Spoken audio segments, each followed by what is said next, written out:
That's why when It's just one or two. yeah.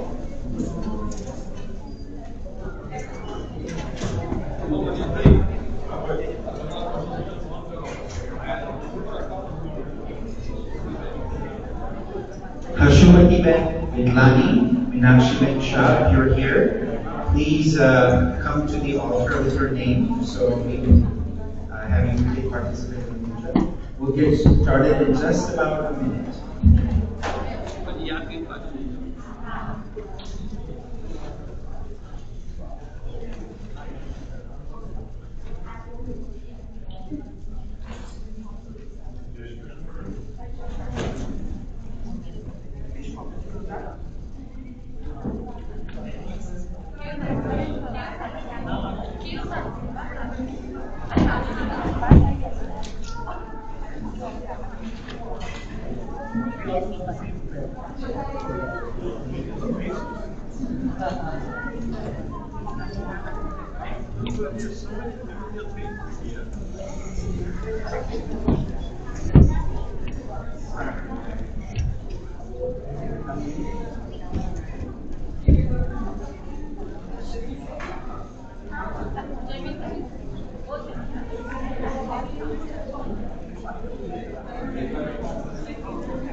Jai Krishna.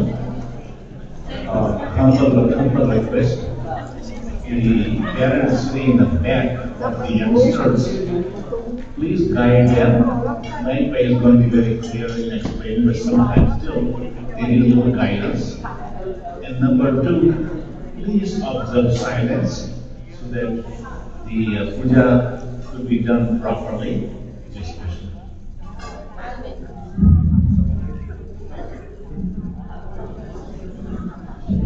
All right, Jai Shri Krishna, everyone. Let's get started. Welcome. This is our annual Manav Seva Mandir Katha conducted in English. The first, we're going to begin with invocation. Invocation is inviting divine energy all around us. So first, I need you to fold your hands together with your eyes closed. Meditate on an image of God to your left. Swaste Shri Ganeshaya Namah. Shri Saraswati Namah. Om Guru Bhyo Namah.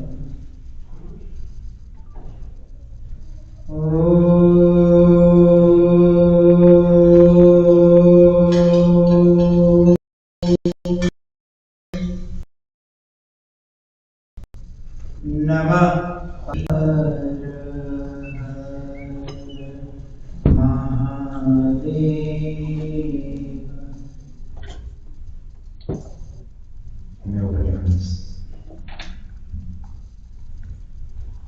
Now, you could hear a pin drop silence, right? One of the things that invocation does, it creates mental peace. So as soon as you open your eyes, you felt a sense of calm. That calm is the invocation, is the divine energy. It's not only around us, but also within us. And that's why we do the invocation first. The next ritual we're going to do. So today, usually Satyanarayana Katha involves two big parts. The first part is puja. Puja is the worship.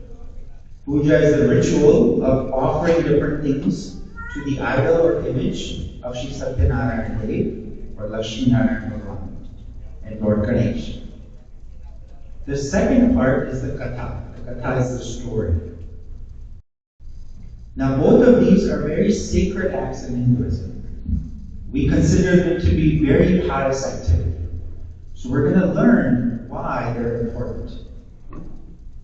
The first thing is that you might have come to the temple or in your home, or you might have participated in many, many pujas. So why do we do puja? Why is worship so important? What is puja? Puja is not the name of a girl, although some of you might be named Puja. But puja, worship, means absorbing the qualities of the idol within us. If you have a favorite basketball player, a favorite Olympian, what do you do? What do you do? The more you admire and like them, what do? You follow them. You want to become like them, right? How they dress, how they act, how they behave. That is a form of worship. You are worshiping that individual. Similarly, our pujas are designed so that we worship divine energy. We worship divinity, and we absorb those values in our life. So my goal today is to explain to you nuances of a ritual. What does it mean to do the puja? What is the spiritual significance of what we do? Sanatana Dharma, also known as Hinduism, is very, very special in that this religion is grounded in spirituality. And spirituality is very powerful. Because if you are a spiritual being, you can do unsurmountable tasks. You can face any difficulties in life, and you can attain the utmost success in this life. And that is our goal. How do we understand that? How do we absorb that? So let's learn that together. Okay, so the next ritual we're going to do is called Mangalacharan. Mangalacharan is declaration that we're about to do a pious act. So it is saying, let the environment be so clean around me that may I not have any negative thoughts today. I'm only going to think positive. Positive thoughts are very important because positive thoughts uplift us, they inspire us. So with that, we will do Mangalacharan. What I need you all to do is again close your eyes for a few seconds and listen to the vibrations of the mantras. Our pujas are conducted in a language called Sanskrit. Sanskrit is a musical ancient Indian language. It has two effects. First, it invokes the right side of our brain, which we very rarely use, but it's the artistic side of the brain. So it invokes and resonates in our right side of the brain. The second thing it does, it creates a vibration in our environment. And those vibrations create positivity all around us. And that's the power of Sanskrit. So, even if you don't understand what the words are being said, feeling the vibrations is an important part of these prayers. So close your eyes, and now listen, hear the vibrations, hear the mantras as I recite them.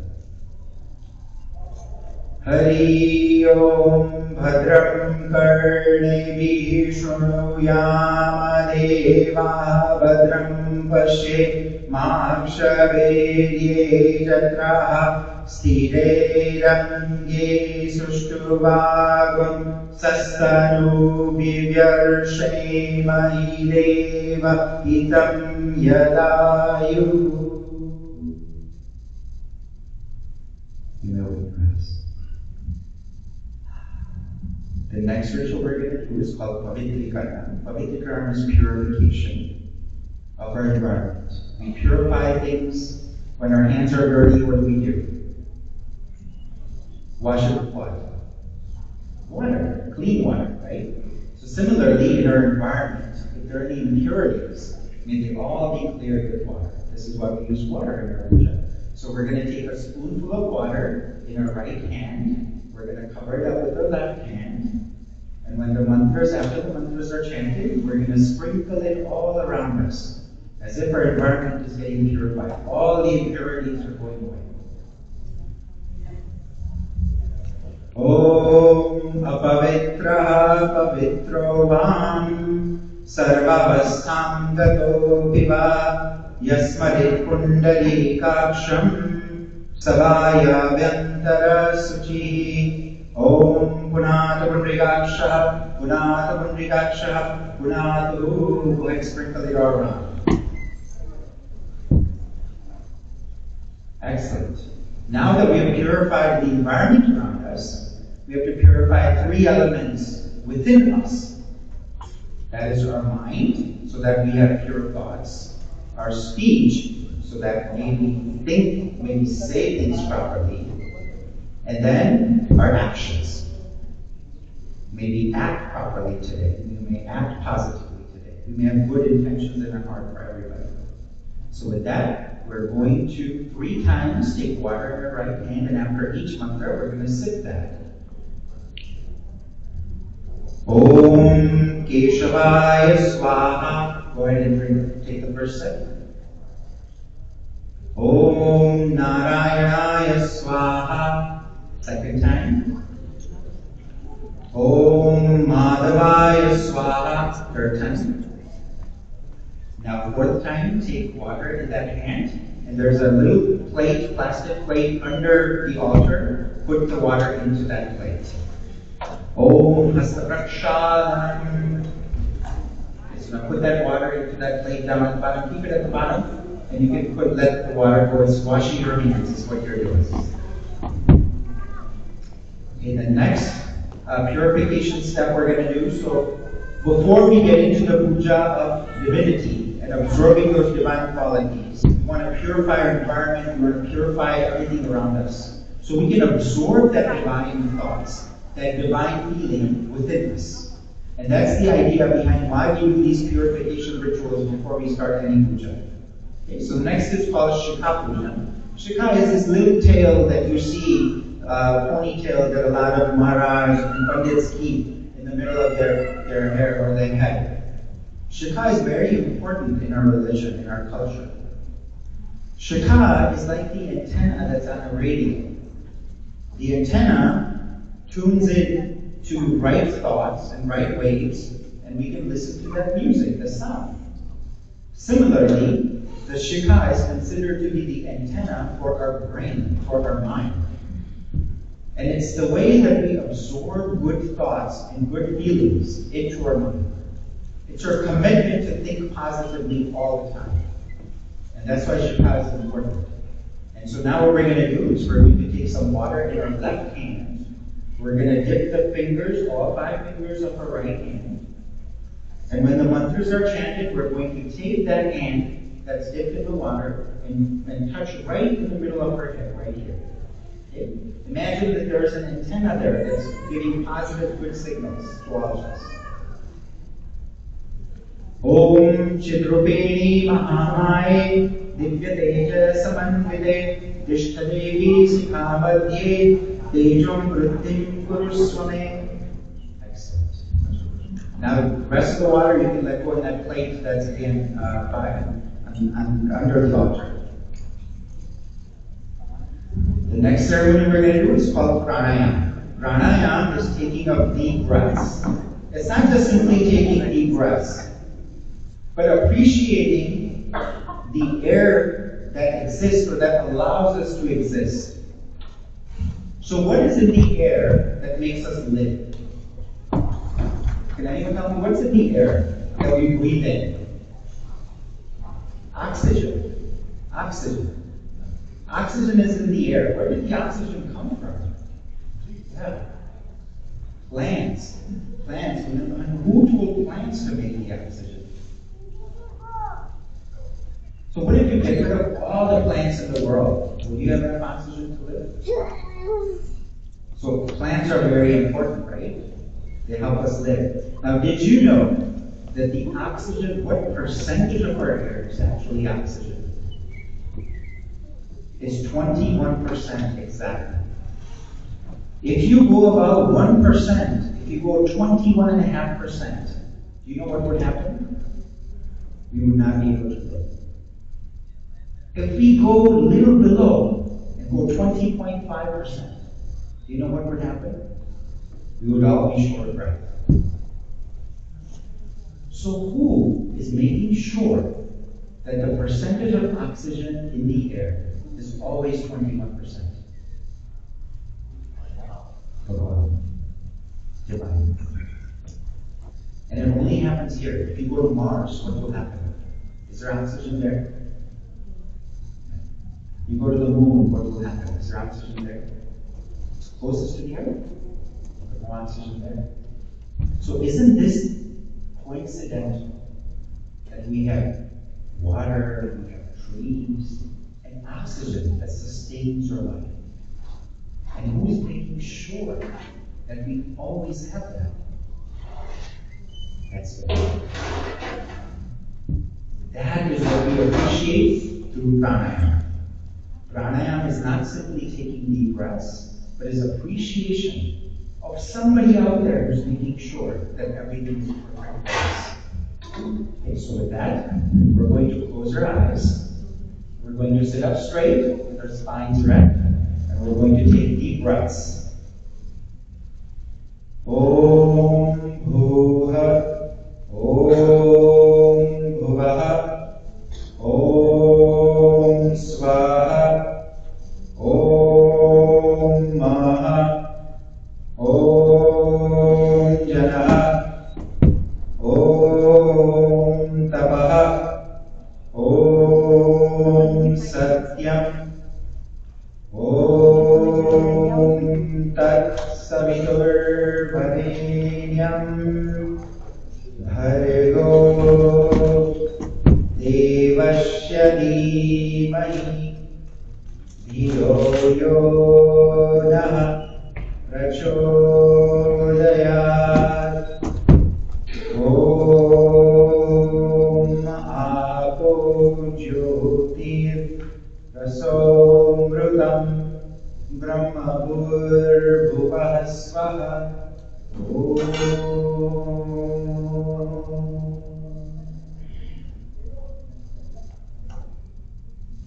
You may open your eyes. So now every time you breathe, before you go to sleep at night, practice this deep breathing and also appreciate what is making sure that we live every single day. Even when we sleep, the oxygen content never changes. Who is making sure of that? Appreciating that. Thanking Divine God for that is what we should do every day. The next ritual we're going to do is called nyas.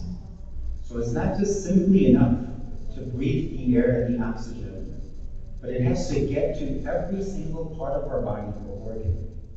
When it gets to our throat, we can speak. When it goes to our eyes, we can see. When it goes to our ears, we can hear. The minute this energy stops flowing in part of our body, what happens? Yeah. We can't do it. You can't move. If the blood stops going to your leg, we can't walk. If it stops going to our hand, we can't lift our hand or do anything with our hands. If it stops going to our eyes, we can't see. So this divine energy is not only we're breathing in, but it's also flowing through every part of our body. And that is what we appreciate with this vinyasa. So this ritual, what we're going to do is take some water in the left hand. We're going to dip the fingers of our right hand. And after each mantra, I will say the part of our body. We're going to touch that with that white fingers as part of appreciating that divine energy that's flowing through that body. May that divine energy always remain flowing through that part of our body. May that divine energy always inspire to do good things through that body part. And that's the idea. Okay? So first, Om Vangmeya Sestu, your mouth. Om Nasorme Pranostu, your nostril. Om Akshanorme Chakshudastu, eyes. Om Karniorme Sotravastu, our ears. Om Bahavurme Balamastu, our shoulders. Om Urvome Ojosu, our thighs.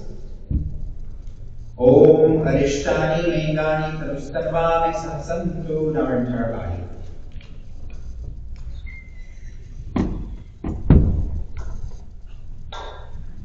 Now we've already done that, Maharaj has done the Tilakam Vidhi for you guys. Tilakam is applying that red paste in between our eyebrows. Do you guys know why? Why do we apply the red paste, a red powder, between the eyebrows? Why do we do that? Every puja, you see that, right? You come and pray at the temple, Maharaj will put a tilak on your forehead. Why do we do that? Why do we do tilak? And why do we use red paste for that tilak? Does anybody know? So it is said in our scriptures that our soul resides between the eyebrows. The red paste represents love. What is worthy of love in this body? It's not how we look. It's not our hair. It's not the color of our eyes. It's not the strength that I have in my arms or my feet. What is truly lovable in this body is the soul. So this is why we put that tilak on the forehead. We make a commitment. No matter how I look, no matter who I am, whether I'm dark or I'm fair, whether I look a certain color or dress a certain way, regardless of that, what is worthy of worship is the soul. And that soul is pure in every single one. And puja, the worship of that soul, is why we do the tilak. And then the other thing that the Maharaj did is he tied a little thread around your wrist, your right wrist. That thread represents your commitment. Every day when you look at that thread, it is telling you that you belong to Sanatana Dharma. Not only that you belong to Sanatana Dharma, but you belong to a religion that is highly focused on spirituality. For and foremost, every day in my life, what I'm going to do is become a good spiritual person. And that commitment is what that thread is reminding us of. And that's why we put that on before the puja ritual ceremony. So always remember that. Every time in the morning you look at that thread, as long as it's on your wrist, remember it's reminding us to be pure in our heart, to be pure in our intentions, and to be pure in our actions. The next ritual we're going to do is called Shanti Path. Shanti Path is asking for peace. Now, I've already seen you guys, we've been sitting in the puja, you guys are listening and thank you for doing that. But inside, there's something that is still not focused, right? What's that? Our mind. Right? For many of us, the mind has gone to India already without a plane ticket, right? Or gone back home. Did I leave the gas on? Did I forget something? Or school is starting, right? So you're thinking about your next grade, your friends, who's going to be there in school with you. Immediately your mind wanders. The Shanti Path is an invitation to calm that mind so that we can focus. Whether it's studying that we're doing, whether it's prayers that we're doing, no matter what we're doing in life, when we can attain our focus, we can do immeasurable things. So learning that is critically important, and that's what the Shanti Path is teaching us. So with that, we're going to do that again. Sit up straight, close your eyes, listen to the vibration of the mantras. Om Yo Shanti Antarikshagam Shanti Prithavi Shanti Apah Shanti Oshadayah Shanti Vanaspatayah Shanti Vishve Devah Shanti Brahma Shanti Sarvagam Shanti Shanti Deva Shanti Sama Shanti Redi Om Vispani Deva Savitur Duritani Para Suvaha Yat Bhadram Tanya Asuvaha Om Shanti Shanti Shanti Sarvarishta Shushantir Bhavatu. You may open your eyes. How did that feel? Good? Mind is calm a little bit? Alright, let's move on to the next ritual. The next ritual we're going to do is called Prithvi Pujan. Prithvi Pujan is worshipping of Mother Earth. Now, worshipping of Mother Earth doesn't mean we just put flowers and rice grains onto Earth and we say thank you. Worshipping of Mother Earth is also commitment. Right? Everything that we do to protect Mother Earth, just as much as Mother Earth protects us. Now, why do we call Mother Earth? Why do we call Earth Mother? Because it acts selflessly. Has Mother Earth ever asked you to call her? Has Mother Earth ever asked you to pay her? Yet, what does it give us? What does she give us? Mother Earth gives us shelter. Mother Earth gives us food. Without her, our life would not be possible. But she does that absolutely selflessly. She bears immense pain. When your house was built, what is the first thing that used to be built in the house? What do you build first? Foundation, you're right, foundation. In order to build a foundation, what do you have to do? You have to dig. Imagine if somebody dug a hole in her skin. Would that be painful? Yes. But she bears that pain to give us shelter. We cut the trees down, they're like the hairs on our skin. But she bears that pain as well to sustain us, to help us. She provides and nurtures us with water. She collects the rainwater so that we could drink. There's tremendous ocean water. Can we drink that? We can't. We would fall asleep in an instance. But she doesn't dump all the water into the ocean. She saves it for us through rivers and channels. That is her grace. And then she gives us fruits. You take a seed, and I will put it right in the middle here, and I'll put water in it. Will it grow into a plant? No. But if I take the same seed, and if I put it in soil, in Mother Earth, and if I water it, will it grow into a plant? Yes. And not only will it grow into a plant, what will it give me? Many, many more seeds, flowers, fruits. That one little seed we put into the earth, she gives us 1,000-fold back. Isn't that amazing? That's her grace. That is what we worship with. So with that, take some flower petals and rice grains in your right hand, cover it up with her left hand. We're going to thank her today. We're going to commit her. We're going to say, you know what? I commit to you today, Mother Earth. I'm going to protect you in every way that I can. How can we protect Mother Earth? What can we do? What can we do to help Mother Earth? Conserve water, right? Make sure we don't waste the water that she gives us. Recycle, so we don't create waste for her to take care of. Make sure we don't waste food that she gives us, the precious food that she gives us, the fruits. Minimize the waste that we do with all the gift that she gives us.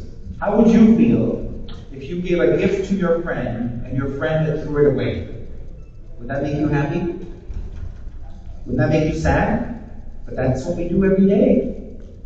Mother Earth gives us such amazing gifts with food and fruits and shelter, and we destroy it. We abuse it. So let's commit and make sure that we never do that, and we respect her gift to us. Om Prithvim Tvayam Dhrutam Lokam Devitam Vishnunam Dhrutam Tvam Chadharaya Mam Devim Pavitram Kuruchasanam. Go ahead and put those flower petals and rice grains in front of the idols in the plate that you have. And now what we're going to do is we're going to take your index finger and your thumb, you're going to put them together, and the other 3 fingers we're going to put down and touch Earth, Mother Earth. We're going to ask for her forgiveness. We're going to say, we're so sorry for how we have behaved to you, and we promise that we're going to be better children to you. Om Samudra Vasani Devi Parvatasana Mandale Vishnu Patni Namastubhyam Padasparsham Samaswame Bhudevi Mata Ki Jai. Very good. The next ritual we're going to do is called Guru Vandana. Guru is respect for the teachers. Teachers are very important in our life. Without teachers, we wouldn't be where we're at today. And who are our first teachers? Mother. Yeah, our parents. Our parents are our very first teacher.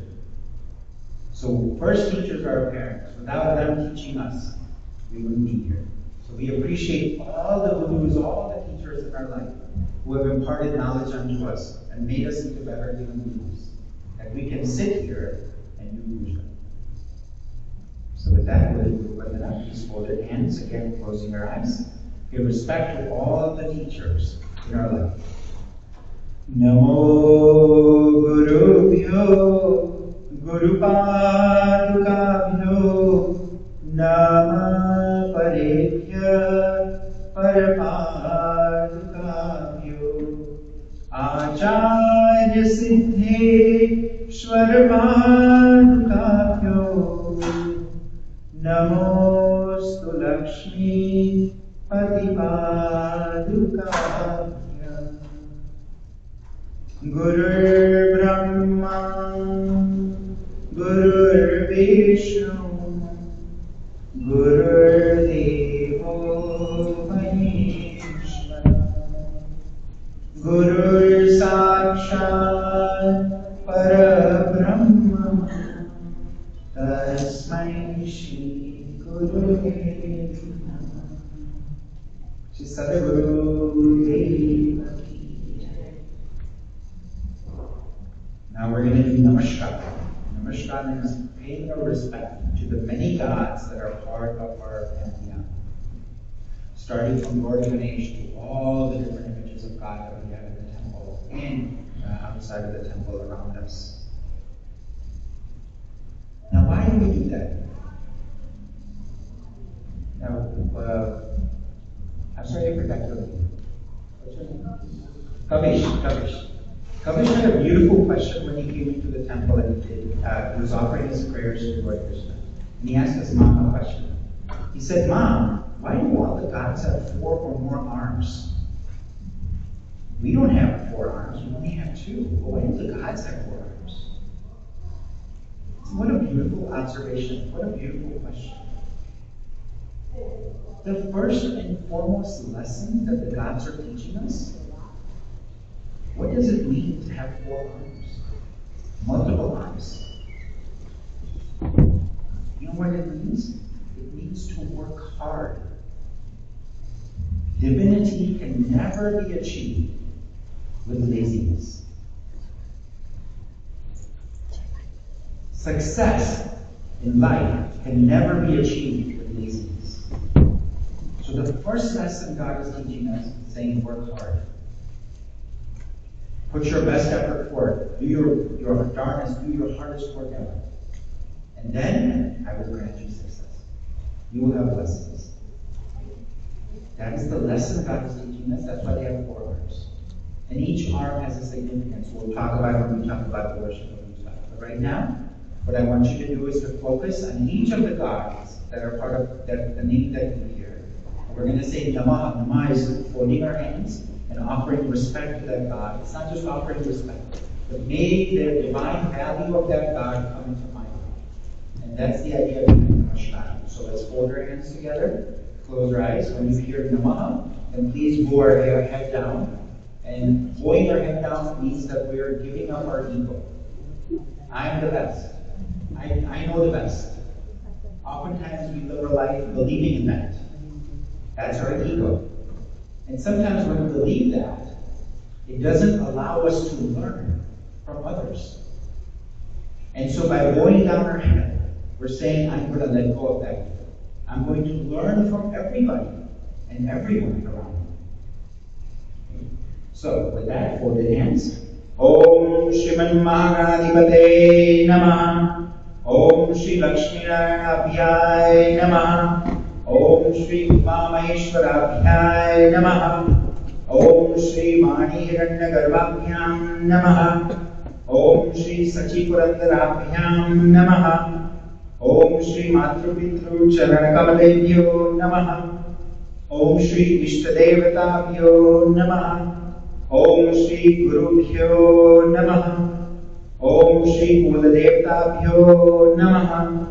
Om Shri Gramadevtabhyo Namah. Om Shri Vasudevtabhyo Namah. Om Shri Sthanadevtabhyo Namah. Om Shri Vasudevtabhyo Namah. Om Shri Grahamandala Namah. Om Shri Sarvebhyo Devebhyo Namah. Om Shri Sarvebhyo Brahmanebhyo Namah. Om Shri Sarvebhyo Tirthebhyo Namah. Om Shri Ekat Karma Pradhan Devataya Shri Satyanarayana Devataya Namah. Om Punya Punyaham Dirdamayurasu.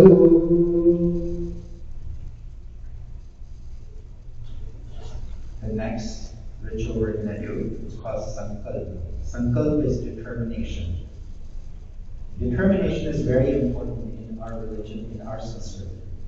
Determination means making up our mind, being of strong mind. Now, oftentimes, this is an area where we lack, right? So I'll give you an example. Imagine that you are trying to do your best in math class. Okay? I know it's a sore subject, right? But imagine you're trying to do your best in a subject, in math class. You make up your mind that I'm going to spend 2 hours every day studying my very best and doing math. You do that day 1, day 2, day 3, day 4. What happens by day 7? What happens by day 7? Other priorities come in the way, right? So 2 hours become 1 hour 45 minutes, 1 hour 30 minutes, maybe 1 hour 15 minutes, 1 hour 15 minutes, and eventually it gets replaced by something else. By game time, video games, TV. This is very typical. This is a weak mental determination. When you have a strong mental determination, you know what you would do? You would dedicate 2 hours every single day, no matter what happened. Our commitments become our priority. And that is very important. If you look at Ram Bhagwan's life, his entire life was based on commitment. And when he made a commitment, he never swayed back. He made a commitment to Sita, right? That you will be my Ardhani, you will be my wife. And then the people of Ayodhya asked him to abandon Sita. And so he had to let her go. But what happened? Did he remarry? No. That is mental determination. That is commitment.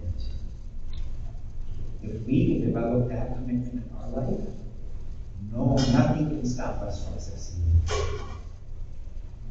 That is the purpose why we have determination or sankalp in our rituals. The sankalp is not just a ritual, but it's teaching us. That becomes strong in our mental determination. If you want to be successful, this is critical. And so let's work on developing that. We all have to ask ourselves that question. How strong is my mental determination? Where do I fall weak? And how can I develop that in my life? Okay, so with that, what we're going to do, we're going to take a spoonful of water. We're going to hold it with our right hand. We're going to hold it over the plate that you have on the altar. I'm going to chant some mantras, and then there's a part that I need you to recite with me. And at the end of that, we're going to put the water into the plate. Hari Om Gananam Tvam Ganapativam Havamahe Priyanam Tvam Priyapativam Havamahe Nidhinam Tvam Nidhipativam Havamahe Vaso Mama Ahamajani Garvadamat Tvamajasi Garvadamman Om Shri Vishnur Vishnur Vishnu Srimad Bhagavato Mahapurusasya Vishnurakyaya Pravartamanasya Adashi Brahmano Dvidye Parade Visvetavaraha Kalpe Vaivasvatamanvantare Ashtam Vishatitame Kalo Kaliyuge Prathamacharane Gurorge Pushkaradvipe Hiranyavarše America Khande Illinois Rajye Chicago Nagare Bensonville Kshetre Sahasranavam Shatam Chaturtha Dasham Sastam Salini Vahana Shake Dvisahasra Astam Dasham Ekam Vikram Samvate Asmina Vardhamane Ashadamasottama Krishna Pakshe Pratibhada Bhanuvasare Madha Nakshatre Varshavito Sarvagraheshu Yatha Rashi Sthana Sthiteshu Satsu Evam Gurabhisheshena Vishishyayam Shubhapunyatito Kashapasagotre Gutrutpanne Namaham. Now say your names. Now recite after me. Mama Atmanaha Shruti Smruti Puranokta Phala Prapti Artham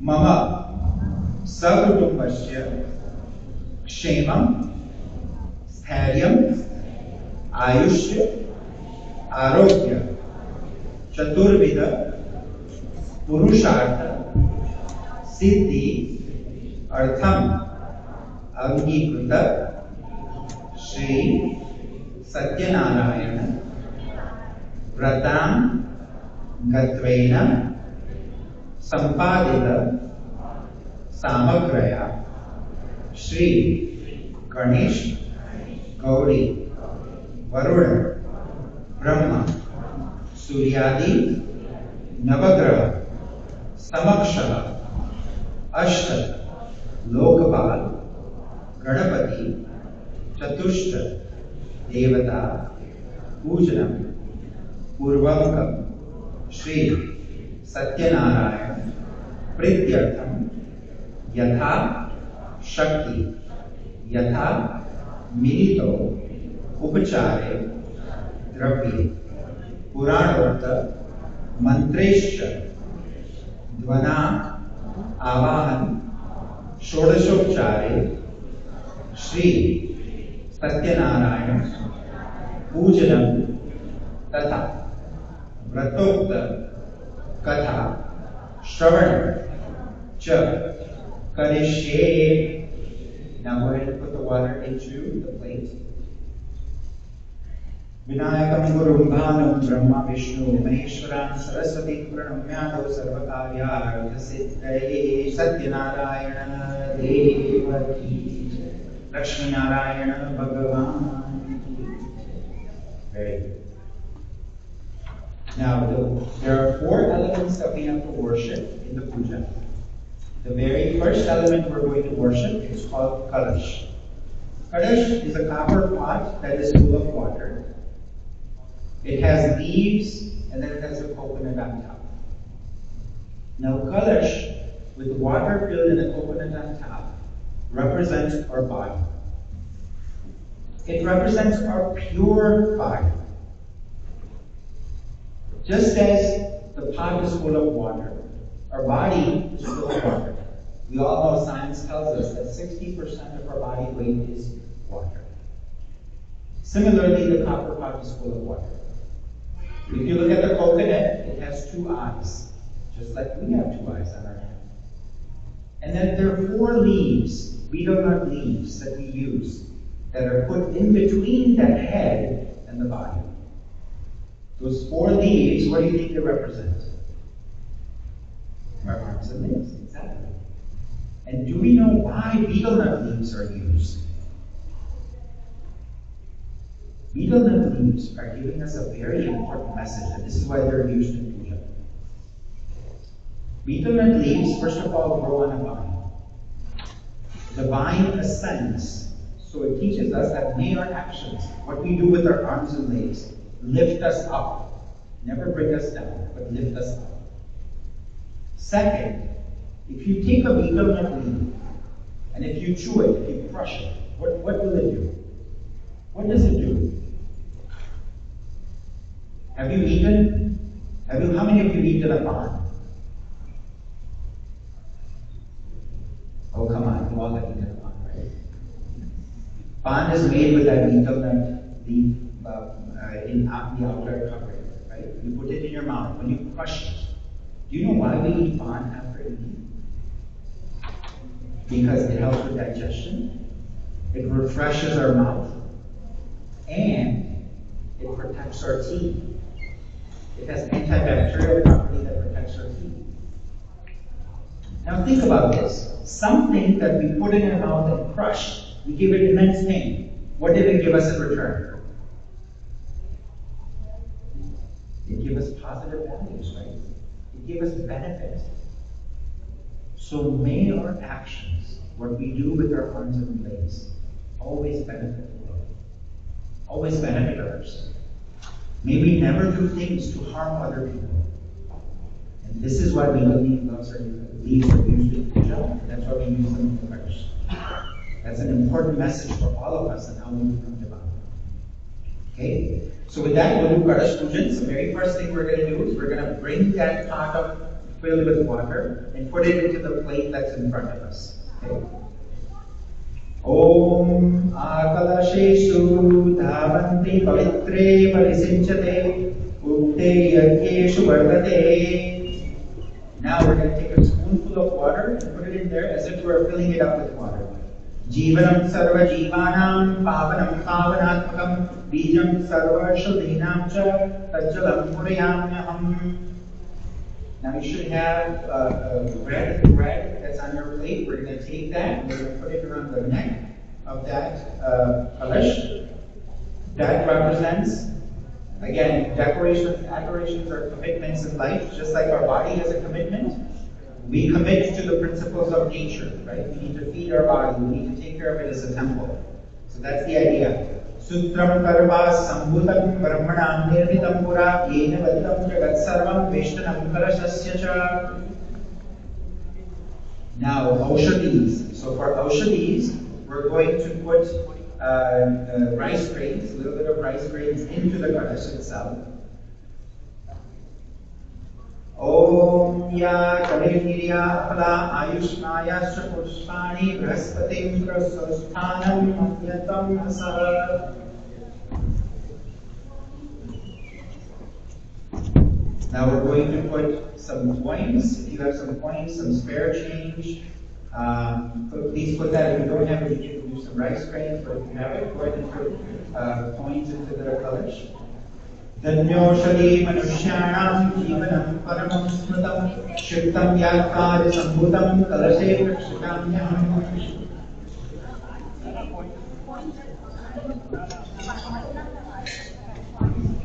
Just make sure you use coins, no bills, because that'll get wet in the water. So if you have coins, you can put that in there. Don't worry about it. Just put some rice grains or flower petals. Now let's put some flower petals in it. Om Durve Amrita Sampanne Shatamure Shatankare Shatam Pada Sahasrindvam Sartayushya Vardhani.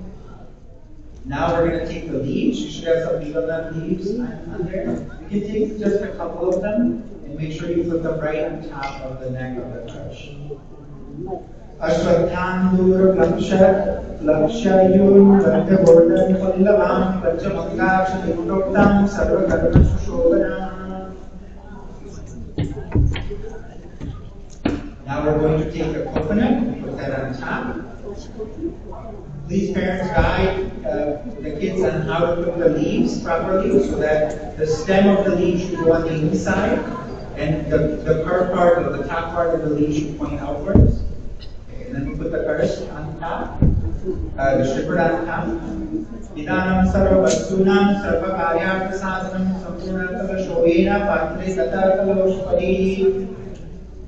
Now, once we have established the kalash, now we're going to do puja. So now, you should have some red powder in your plate. You should have some rice grains, some flower petals.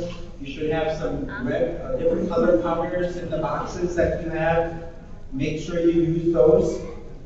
All right. So now let's talk a little bit about why do we use all those different things in puja. So in puja, first and foremost, we use red powder. Red represents love. Our true love should be with divine values. And that's the idea behind using red powder. Yes?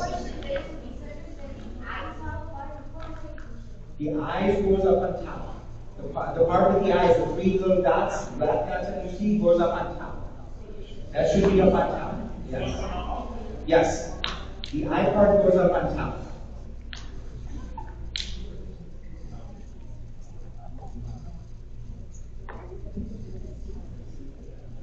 So the different powders that we use, the red powder represents love. Then we have yellow powder. Yellow powder represents selfless service, selflessness. Then we have white powder. The white powder represents purity of our character. We use flower petals. Flower petals represents our best work. What is the best that we can do? And then the rice grains represents the fruits of our actions. May we give all of this in divine puja and divine worship. That's the idea. So let's do this puja. Offer all of these different powders onto the kalash itself. Om kalasasya muke Vishnu kathe rudra samashrita mule tatra sito brahma madhya matrum gana smritaha कुक्षुतु सागरा सर्वे सप्तद्वीपावसुंदरा ऋग्वेदो त्रिवेदो सामवेदो अथर्वणा अंगेश्वर सहिता सर्वे कलशन्तु समाश्रिता अत्र गायत्री सावित्री शांति पुष्टि करी सदा त्वयि तिष्ठन्ति भूतानि त्वयि प्राणा प्रतिष्ठिता शिव स्वयं त्वमेवासि विष्णु त्वं च प्रजापति आदित्या वसवो रुद्र विश्वदेवा सपैतुका त्वयि तिष्ठन्ति सर्वेऽपि यत कामा फलप्रदा तत्प्रसादादिकं यज्ञं कर्तुमीहे जलो तव सानिध्यं कुरु मे देव प्रसन्नो भव सर्वदा नमो नमस्ते स्फटिक प्रभाय सुश्वेतहाराय सुमंगलाय सुभासहस्ताय दशार्चनाय जलाधिनाथाय नमो ओम वरुणाय सांगाय सपरिवाराय सर्वदाय सशक्तिकाय नमो नमः. Okay, the next one is called Ashirvachanam. So now the kaddas that we just made, we're going to make sure that it represents our body, that we're learning it, it's inspiring us today to do good actions.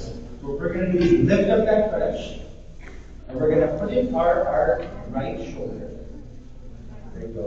And then the second person, just hang down, I'm sorry, put it over your lap so that the other person can touch, both people can touch together.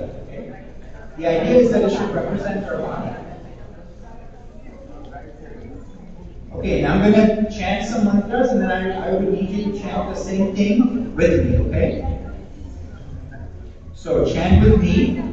Vo Brahmana Maya Sahaputuvine Mahajanmani Maskurmanaya Ashirvachan Pekshamanaya Asya Karmana Punyam Bhavanto Dhruvantu. Okay, now you don't have to say it. Punyam, Punyam, Punyam. Again. Vo Brahmana Mahyam Sahakutumbine Mahajanmani Maskurmanaya Ashirvachan Pekshamanaya Asya Karmana Kalyanam Bhavanto Dhruvantu. Okay, now you don't have to say Kalyanam, Kalyanam, Kalyanam. Again. Vo Brahmana Mahyam Sahakutumbine Mahajanmani Maskurmanaya Ashirvachana Pekshamanaya Asya Karmana Ruddhi Bhavanto Dhruvantu.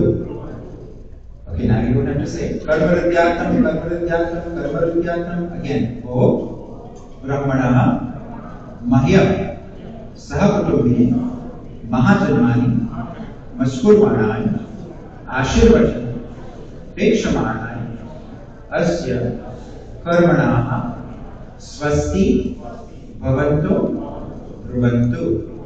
Okay, now you don't have to say Swasti, Swasti, Swasti. One more time. Vo Brahmana Mahyam Sahakutumbine Mahajanmani Maskurmanaya Ashirvachan Pekshamanaya Asya Karmanaha Shri Swasti Tvati Bhavanto Dhruvantu. Astu Shri, Astu Shri, Astu Shri. Now you can put the kaddas down. Now I will ask Maharaj if they can come around and give blessings to everybody. So now let's just hand folded, our eyes closed. What Maharaj will do is take some leaves with water, and then Maharaj will sprinkle the kalash water on all of us, and giving us this blessing, this water, this inspiration that we received. What we just did is we asked Brahman to bless us, that the blessings of this kalash, may they stay with me throughout my life. And so now he's going to bless us, that may they always stay with us. So that's the end.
Alright, thank you very much.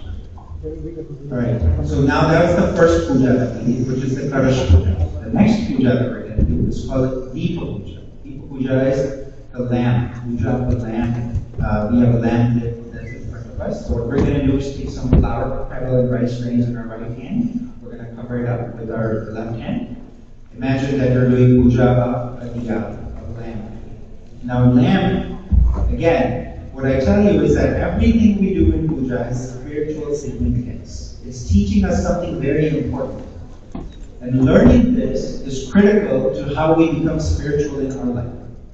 If we don't learn this, then all of this becomes a ritual, right? We're doing this for the sake of doing it. But if we learn the spiritual significance, then we can absorb these principles in our life. And that is what's going to give us benefit. The benefit of a puja is not just doing the ritual. The benefit of the puja is how do we absorb this in our life. So lamp also teaches us a very important lesson. So now in a lamp, it's not a candle, it's an actual lamp. Now how is that lamp made? What's in the lamp? Can you tell me? Ghee. So there's ghee in the lamp, which is purified butter. What else? Cotton, a wick, right? We put wick, we put ghee, and then we light that on top. What the lamp is teaching us is that all of us are blessed with our own ghee. Ghee is a special gift. How is ghee made? Ghee is made from milk. Right? You churn the milk, and you get butter out of it. And that butter, when it gets heated up, turns into purified ghee. It goes through a process. Ghee is hidden in the milk, but it emerges out of it. Similarly in our life, we go through a lot of hard work, a lot of churning of our life, and ultimately, the butter of that gift comes out in our life. Whether it's wealth, whether it's knowledge or wisdom, whether it's our ability to do work, whether it's our strength. All of these are gifts. That's our ghee. Then we have a cotton wick. The wick is the instrument that allows that ghee to be used for good purpose, for service. There comes a time when we have a cotton in our life. So for example, let's say you are a very, very smart person and you can do a lot of things for other people, right? Like you're very hardworking and you're never afraid of doing a task. There comes a natural disaster. That's our wick. How do we use that gift to serve others? That's what makes us the If we let that wick go, we're just ghee. Ghee by itself is not a lamp. Right? We don't worship ghee. But when the wick is put in it and when the wick is lit, now it becomes a lamp. Now what does diya do? It burns the wick. It uses up and consumes the ghee. And it provides light. It eliminates darkness. It provides warmth. It consumes what it has for the benefit of others. That is why the lamp is used in puja. If we use our gifts in that way, we become worthy of worship. We become divine in our life. So that is the opportunity we must seek in our life. How do we become a lamp? So today, when worshiping the lamp, the diya, ask God to give us that experience in life. May we become a lamp for somebody. May we eliminate darkness for somebody. May we benefit some other folks selflessly, not wanting anything in return. Then we become a reflection of Him. Okay? So with that, let's do puja. Om Bhurvasvaha Dipasta Devataye Namo Namaha. Om Agnir Jyoti Jyotiragni Swaha. Jyoti Surya Surya Jyoti Swaha. Agnir Varchu Jyotir Varcha Swaha. Jyoti Surya Surya Jyoti Swaha. Om Bhurvasvaha Dipasta Devataye Namo Namaha. Avahayami Sthapayami Dhyayami Tato Namaskaram Karomi. You can put the flower petals and the rice grains in front of the idol that's sitting there in front of you. This is the second puja that we did. Remember I told you there are four elements that we need to worship. First was, what's the first element that we worship? The kalash, right? Representing our body. Second element, the lamp, the diya. Third element, Lord Ganesh. Lord Ganesh gets worshipped at every puja. Without him, no puja is complete. Do you know why? Why does Lord Ganesh get worshipped at every puja? Lord Shiva gave him that. And Lord Shiva gave him blessings. Why? Because he worked selflessly. And he teaches us a very important lesson. If you look at the image of Lord Ganesh, if you see him before you, he's got an elephant head, right? Can you see his mouth? No. What do you see? Big ears, right? You don't see a mouth. What else does he have? He has a long nose, very long nose. These are all lessons in life on how to be successful. Big ears tell us to listen more. Having no mouth means don't speak much. Speak reserved, but listen more. Big nose means develop an intuition, sense things, learn from our experience. How many times we keep making the same mistake over and over again? That means we haven't learned. The long nose represents that curiosity, always learning, always developing that sense of intuition. Then, he has an axe in one hand. The axe represents cutting of connections, attachments. Let go of attachments. Don't create any dependencies, right? What are we all dependent on these days? Your iPhones, right? Can't live without them. That is our dependency. Now what happens if you lose it? Our dependencies become the reason for immense pain and suffering. Anything that we're attached to the most, that becomes the reason for our pain and suffering in this life. That's what our scriptures tell us. So begin to cut those attachments. That's what the axe represents. There's a rope in our one hand. The rope represents constraints. Control our desires. Keep them in limits. Lord Ganesh also has a very big belly. The big belly represents the ability to digest the truth. The ability to see the truth. Don't be misguided. Don't be misdirected. And then what does he ride? What does he ride? A mouse. Do you know what mouse represents? Can a mouse sit still? No. It represents constant action. Lord Ganesh says in order to be successful in life, you need to be full of action. Don't be complacent. Don't sit and hope that results will come your way. How many times we do that, right? I didn't study, I'm going to go to temple and I'm going to pray and I hope I get an A on the test. Will that happen? No. No. What Lord Ganesh says is that you can only get that through hard work. Hard work is absolutely essential.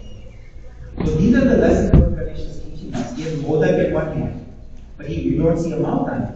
The modak is there not for him to eat, but to give.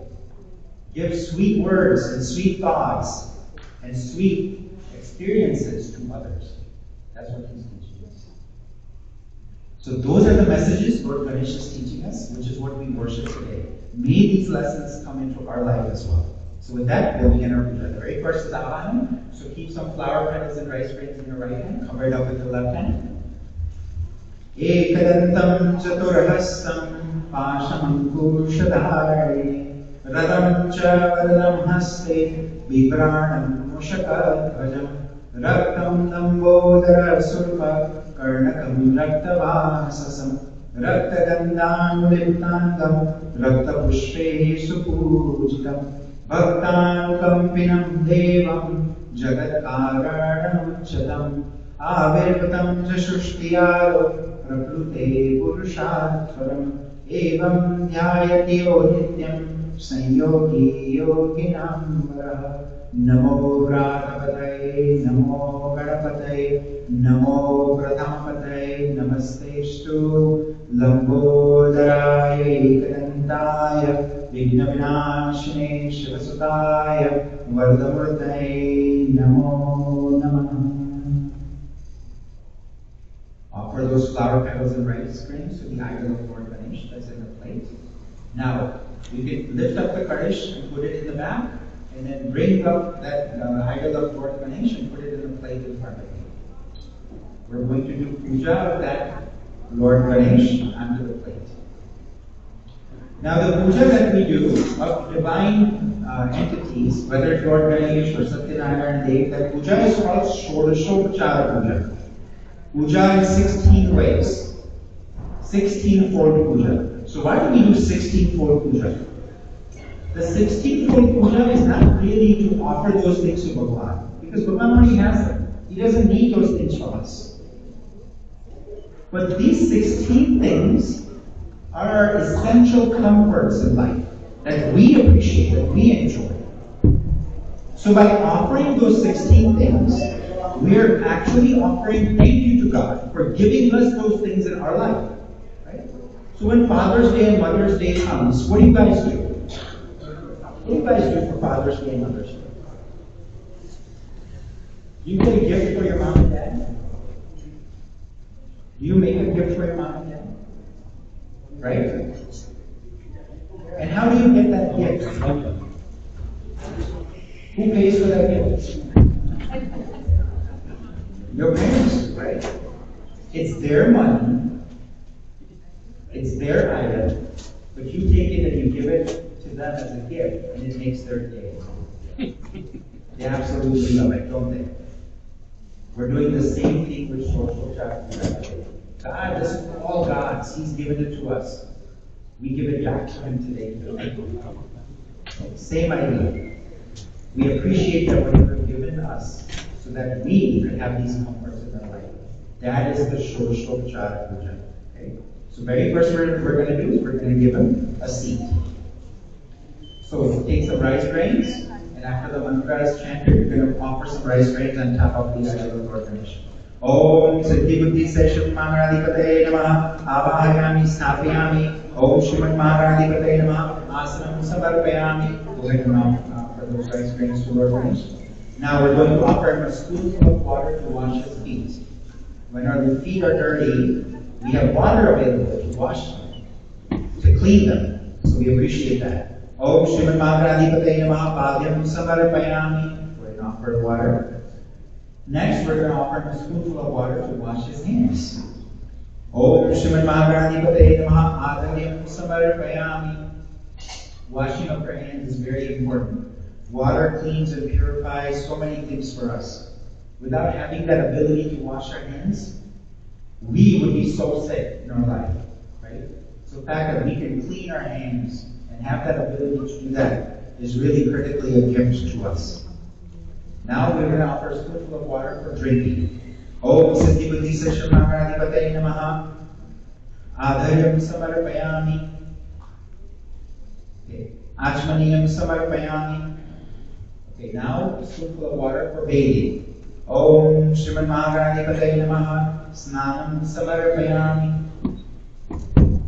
Now we're going to offer a spoonful of the Panchamrit. So you should have a bowl full of 5 natural, what we call amrits or nectars. Right? Those 5 nectars are milk, curd, honey, sugar, and what else? Ghee. Right? We just talked about it, right? Those 5 elements make Panchamrit. 5 nectars, 5 Panchamrit.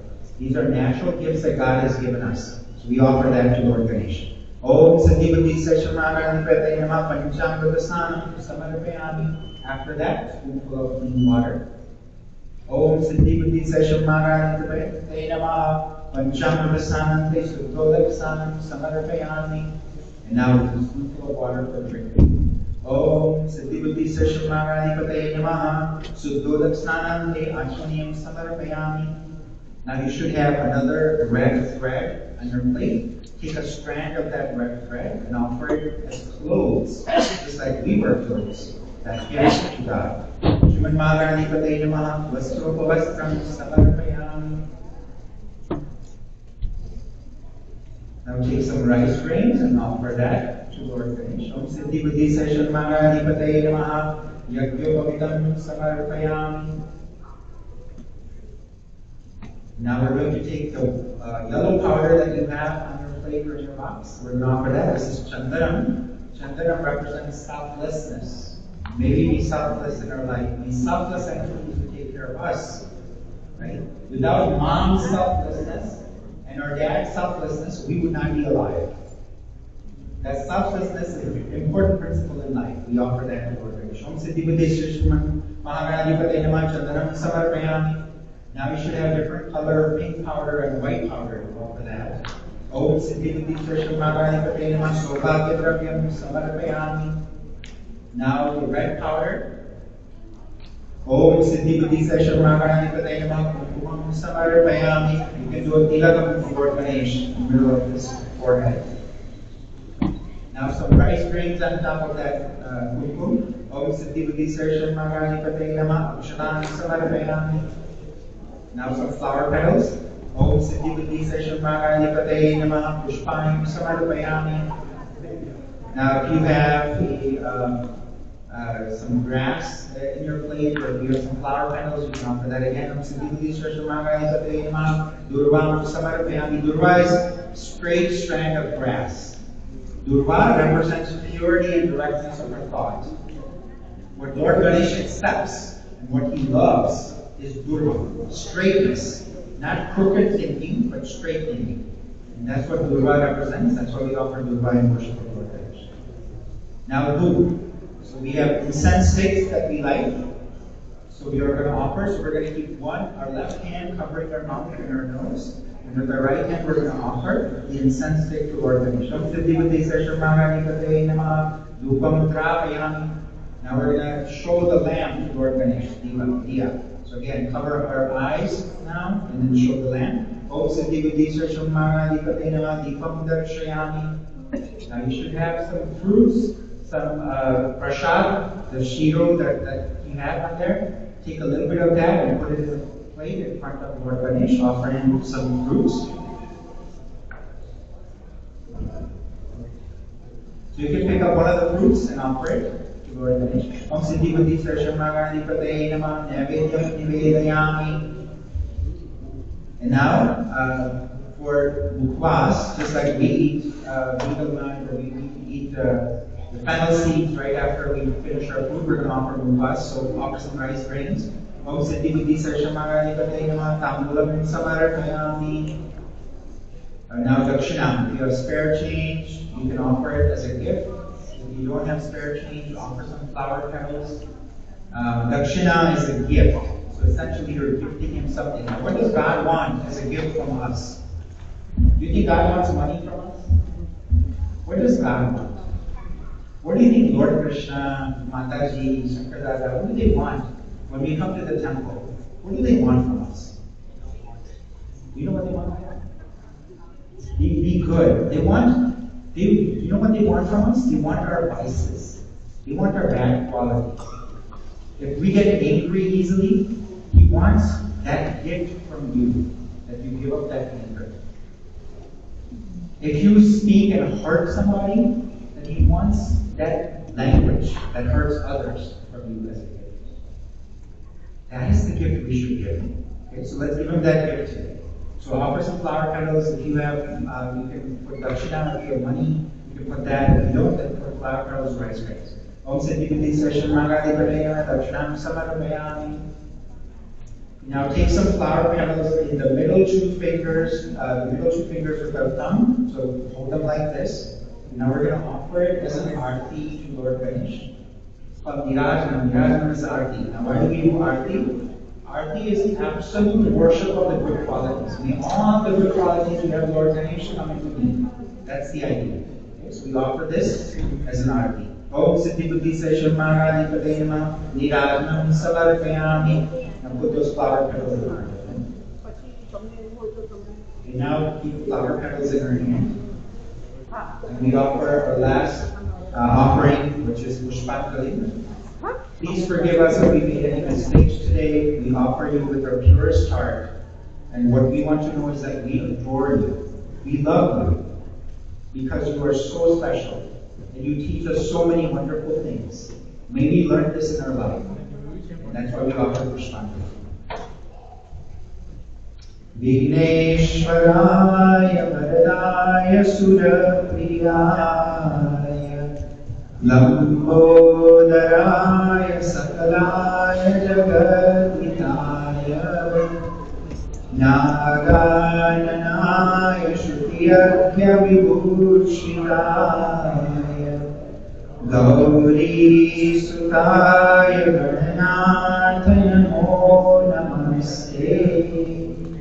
Om Siddhi Buddhi Session Magadi Padema Sarva Bhave Namaskaran Samarpayami Anaya Puja Vidmata Mahapati Vidama Pushpanjalim Samarpayami Boliye Shri Ganapati Maharaj Ki Jai. Go ahead and offer this flower for Ganapati. Excellent. Alright, now that's 3 pujas that we completed. We're on to our last one. The last puja, the most important puja we're going to do, is the puja of Lord Satyanarayana Dev. Okay. So now we're going to pick up the idol of Lord Ganesh and put it back on the plate. And now we're going to pick up the idol of Lord Satyanarayana Dev and put it into our plate for puja.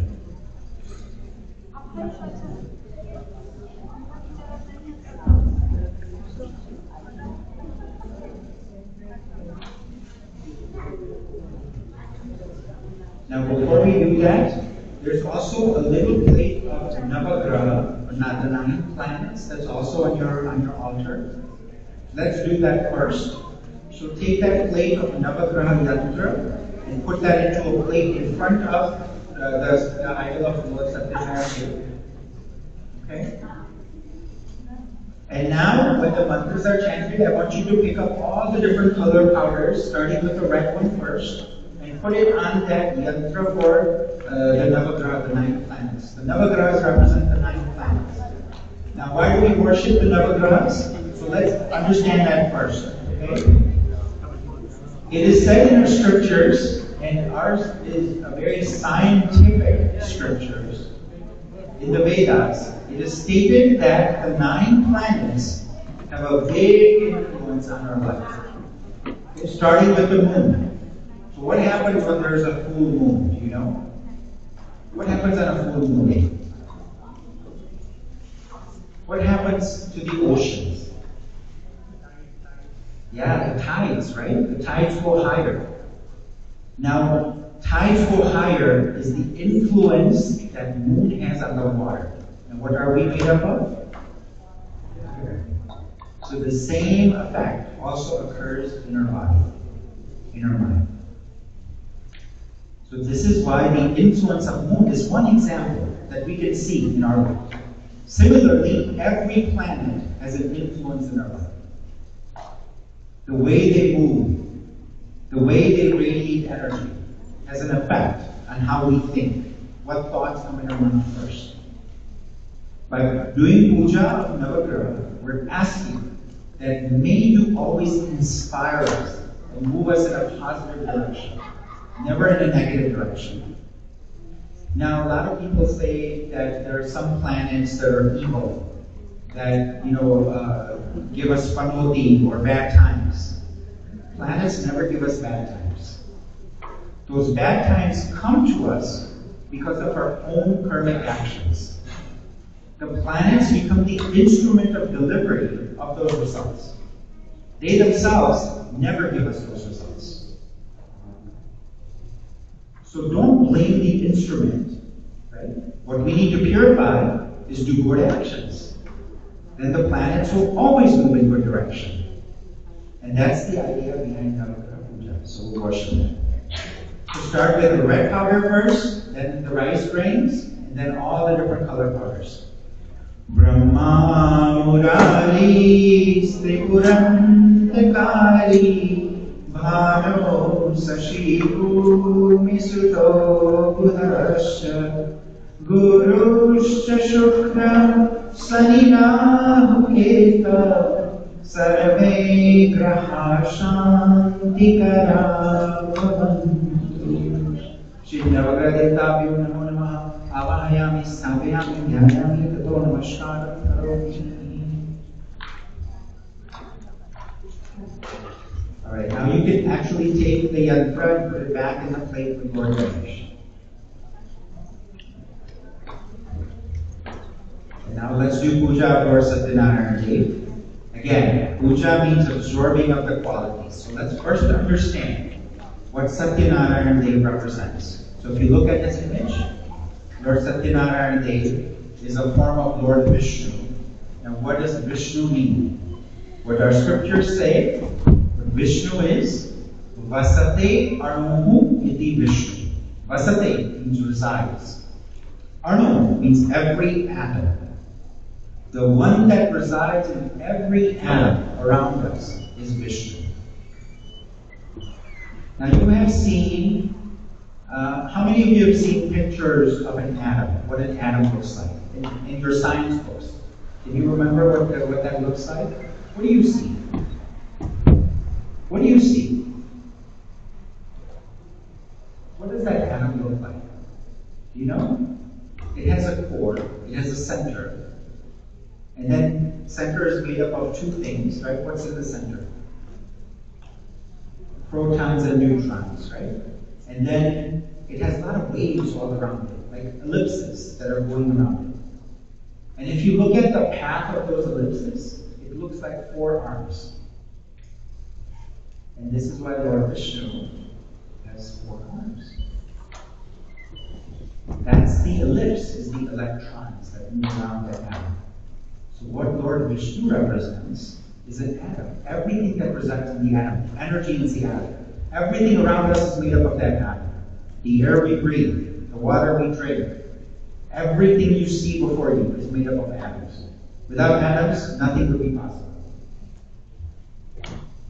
That atoms is nothing else but a package of energy. That energy is God. And that is Lord Vishnu. Satyanarayana Dev is the image of that Lord Vishnu. Now he also sends us a very important message.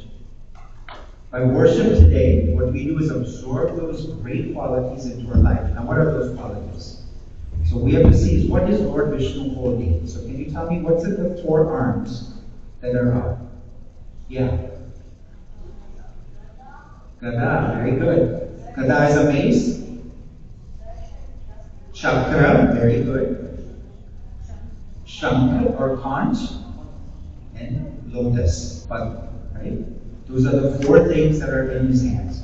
Those are 4 key principles in our life. First, Gada. Gada represents justice. Be sure we are just in our life. Be sure we treat everybody equally. Impartially, unbiased. That is Gada. Second is Chakra. Chakra is agility, adaptability.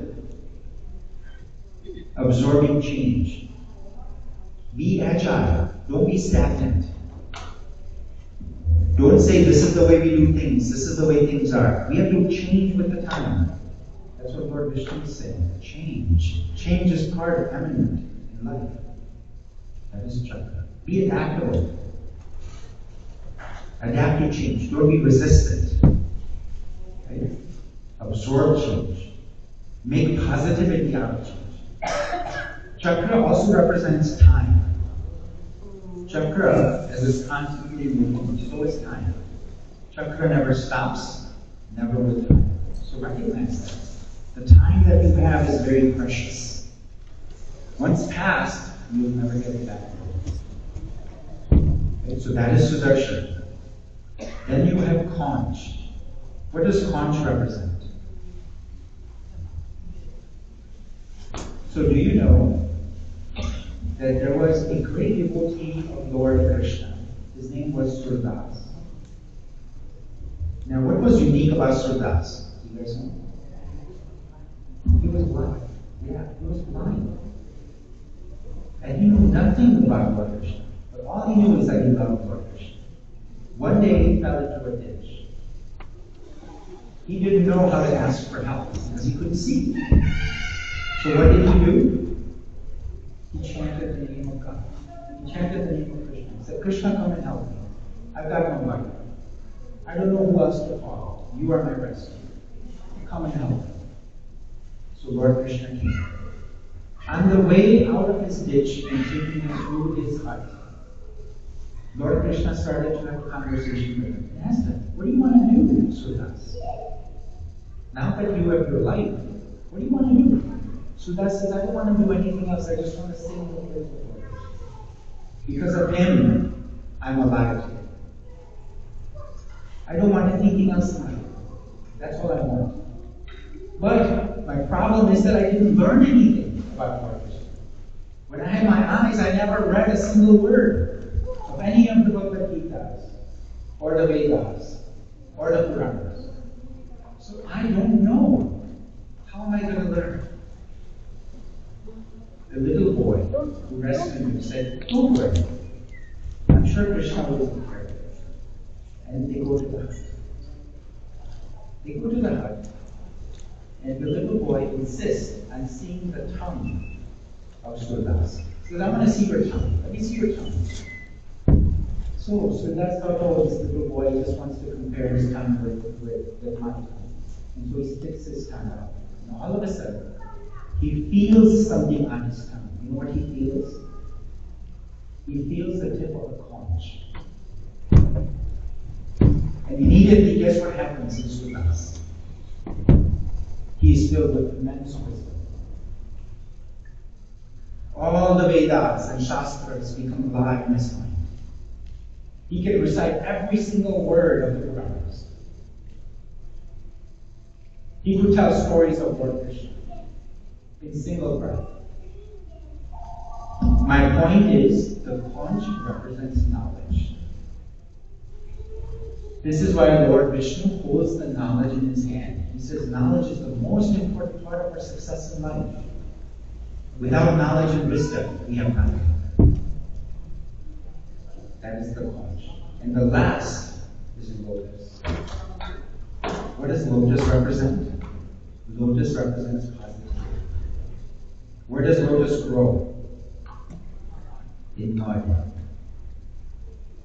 In a very dirty place. Yet, it is the most beautiful element of that earth.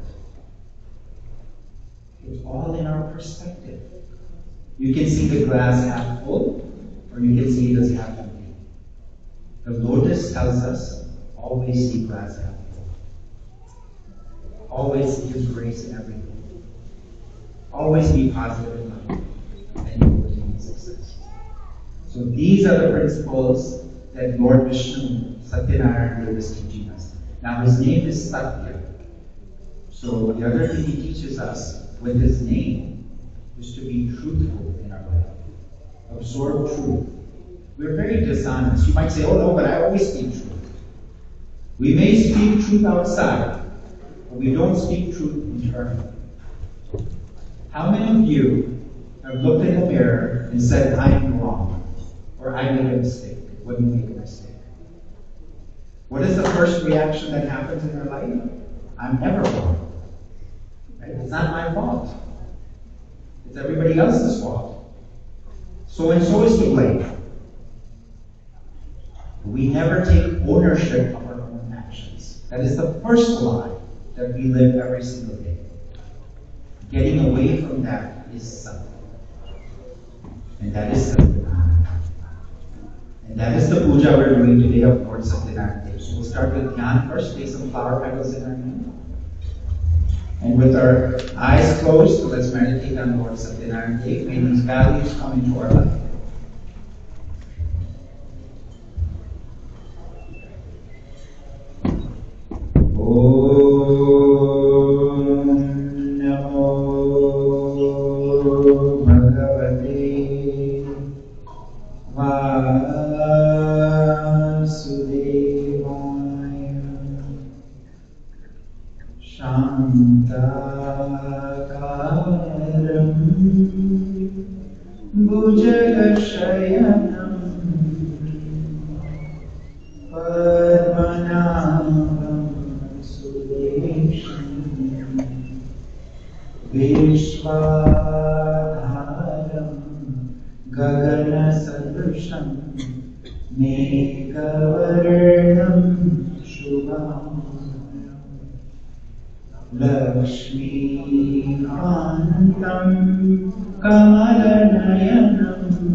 Satyam gunatitam gunatraya samanvitam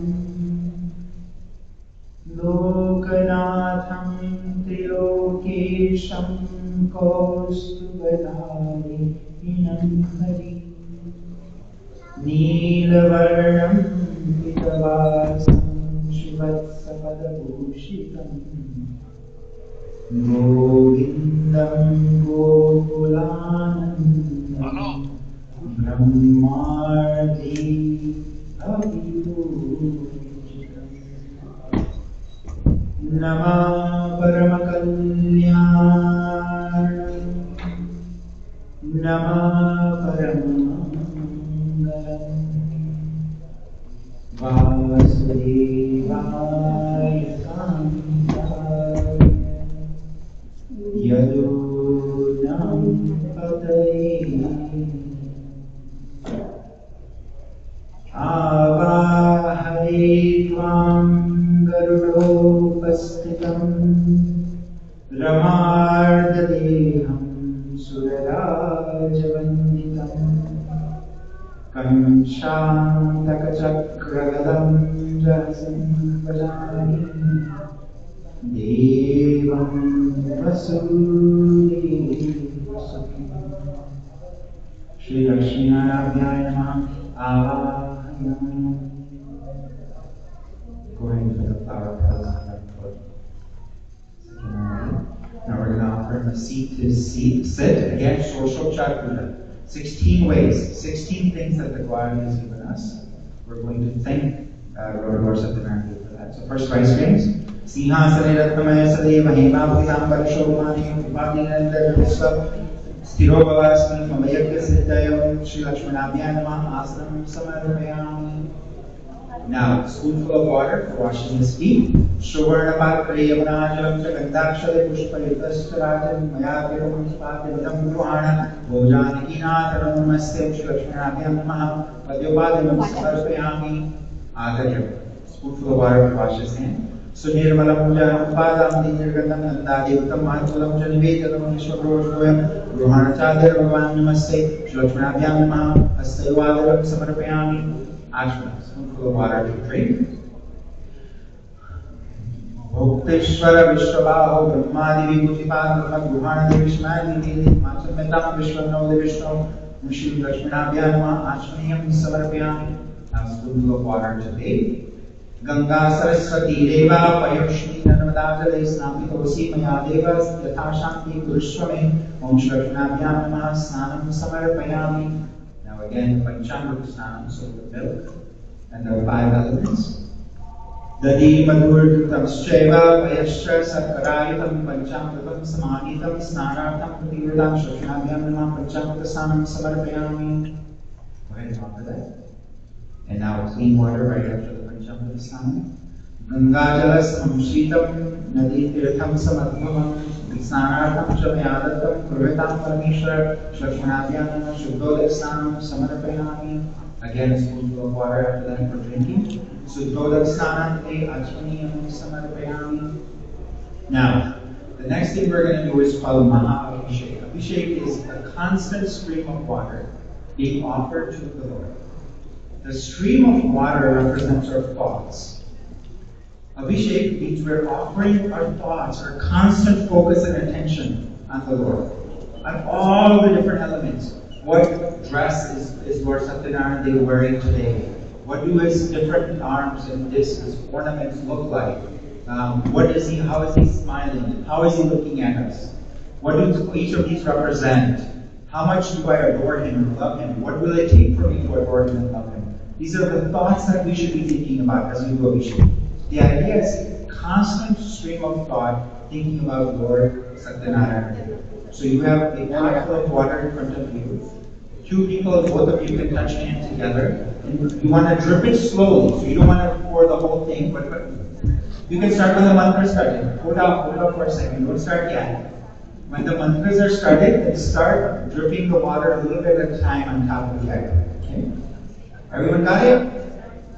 Alright.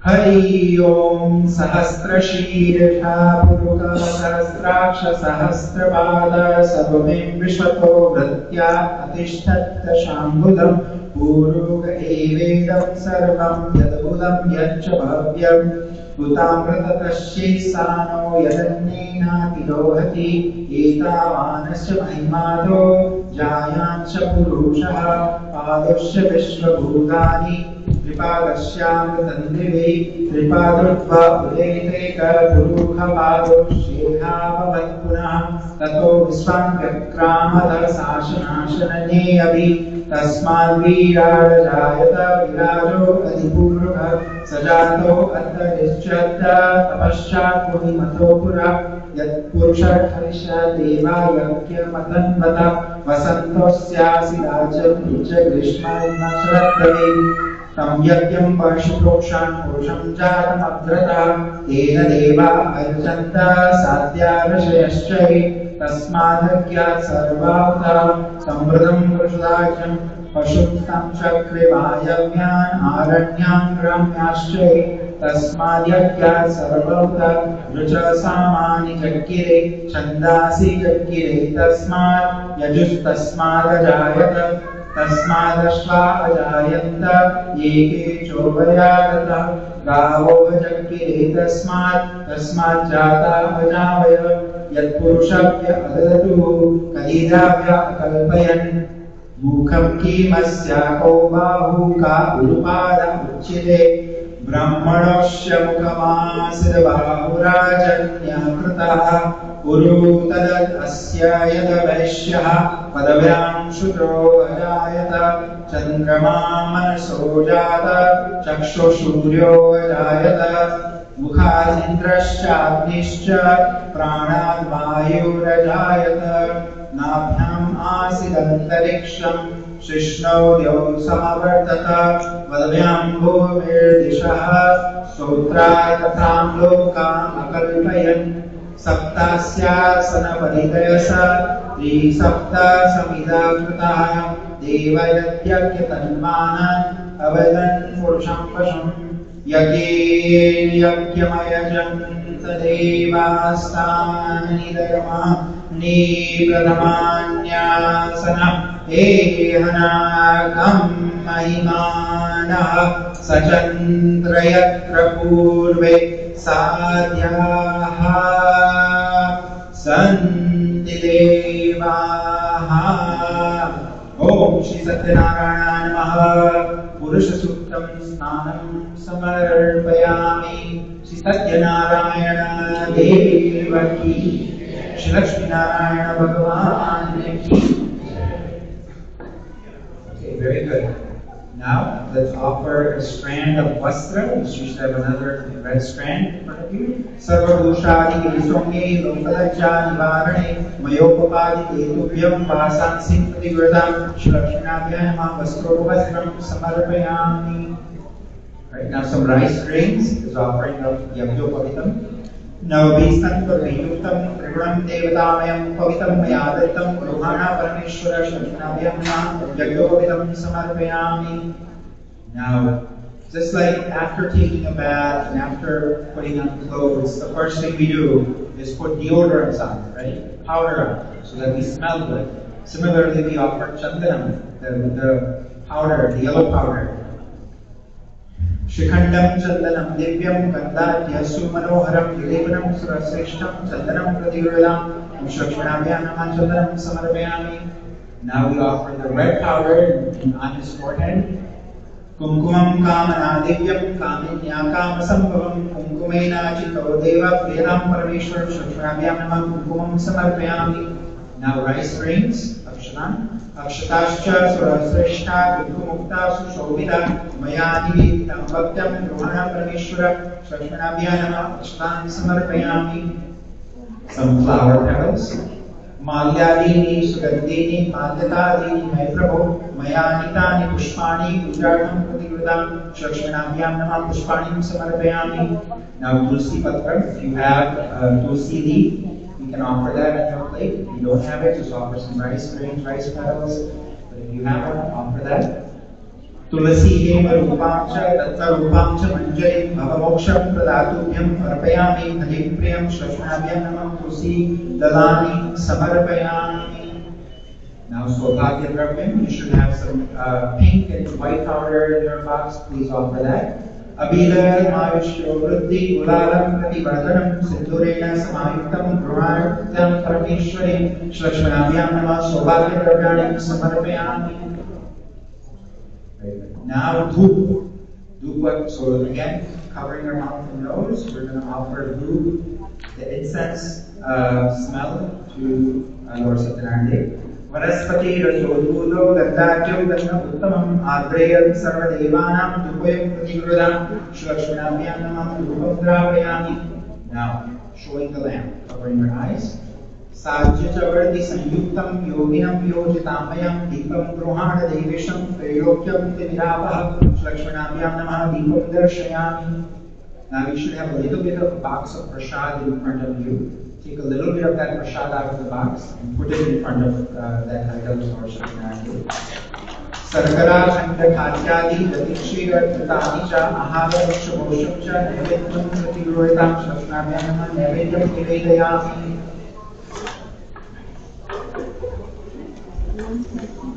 Very good.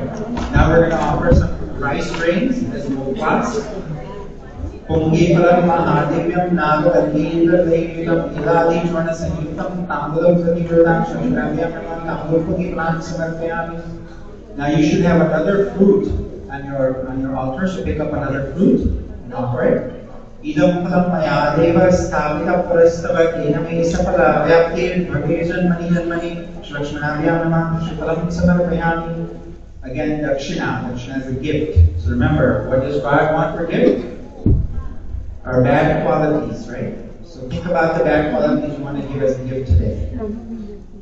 Hiranyagarbha garbhasam himavijam vibhavaso anantapunyam adadatam shantihi prayachame Shlakshminabhyam namah dakshinam samarpayami. Again, we're going to take a flower petal between our thumb and our two fingers, and we're going to offer it as an aarti. We're going to do the big aarti at the end after the katha. This is a short aarti.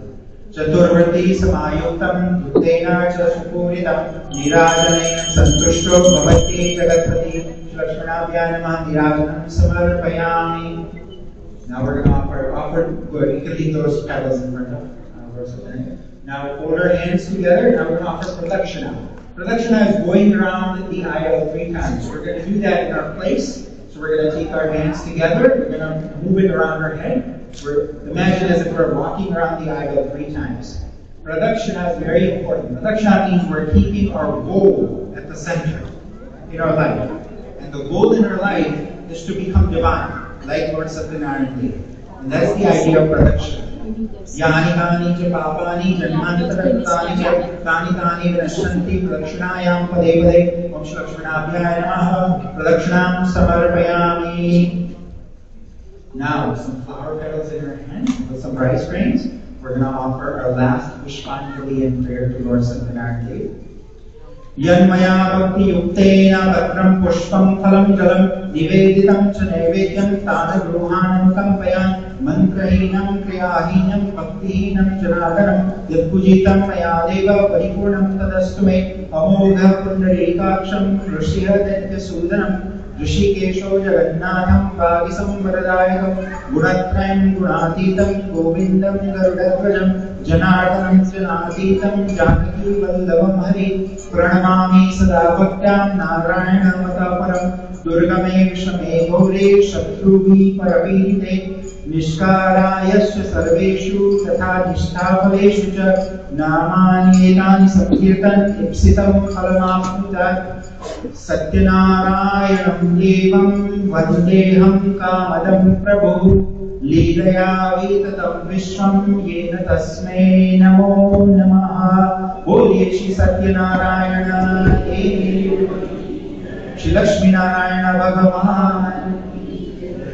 Now you're going to keep some rice grains in your left hand, and every time that Nama, we're going to recite 21 names of Lord Satyanarayana Dev. With every time that his Nama is said, we're going to offer a few rice grains to the idol. Okay? Om Satyadevaya Namaha. Om Satyatmane Namaha. Om Satyanidaya Namaha. Om Satyasankalpaya Namaha. Om Satyadhishaya Namaha. Om Satyarupaya Namaha. Om Satyasevyaya Namaha. Om Satyavaryaaya Namaha. Om Satyodaraaya Namaha. Om Satyasharaya Namaha. Om Satyakamaya Namaha. Om Satyishaya Namaha. Om Satyaparayanaaya Namaha. Om Satyashauryaaya Namaha. Om Satyavakshaya Namaha. Om Satyasantushtaya Namaha. Om Satyadevaya Namaha. Om Satyachyutyaya Namaha. Om Satyadharmaya Namaha. Om Satyapurnaya Namaha. Om Satyaushadhaya Namaha. Om Satyanandaya Namaha. Om Satyapurushe Namaha. Om Satyagrahagupine Namaha. Om Satyanarayana Swamine Namaha. You can put all of the rice grains.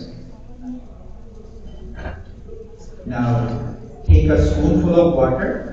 We're going to hold the water in our hand and then put it at the end. And this is saying that whatever puja I did, please accept this puja to the best of my ability. Please forgive me if there are any mistakes that I made along the way. And may you always continue to inspire me in my life. Om Anena Pujaya Shri Satyanarayana Priyatam Namaha. Alright, now I know you guys have been sitting for 2 hours now. And so you guys want to get up and stretch, you can. This concludes the puja, the 4-part puja that we did. Now we're going to move to the katha, which is the story. But before that, if you want to stretch, you're more than welcome to get up. You want to cheer?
My brother really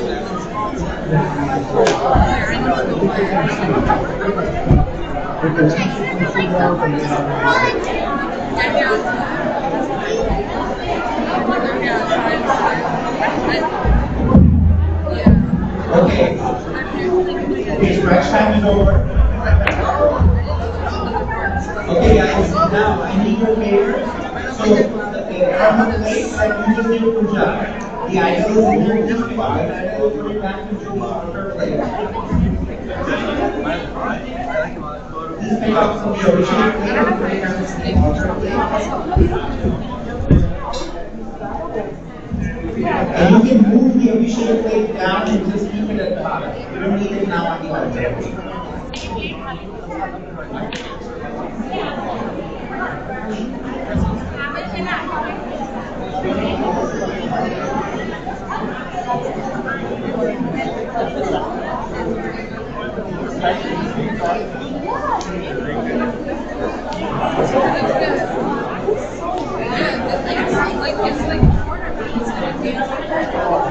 Alright, as you do that, now move the altar plate with the items closer to you.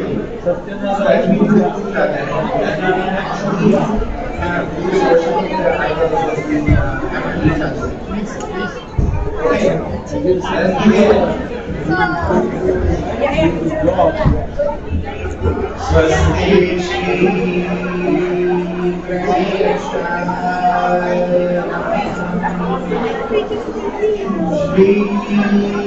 Saraswati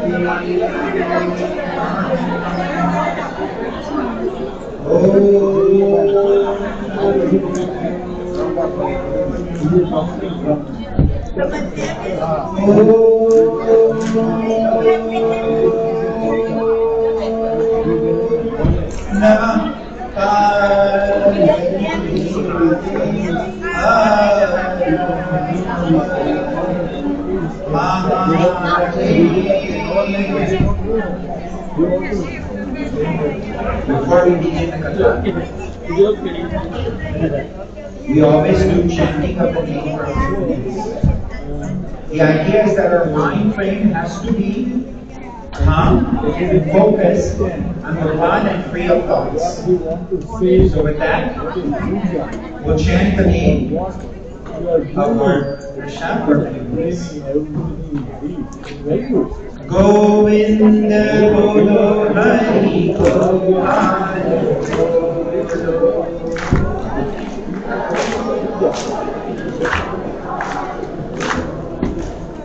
Govinda Bolo Hari Govinda.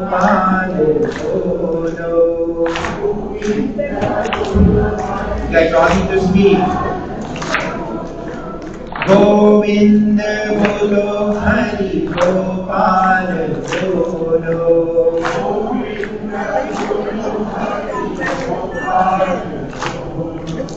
The point is to purify our environment. The more we speak, the more the vibrations will create purity around us. Okay? So all of us, as loudly as we can, we need to chant.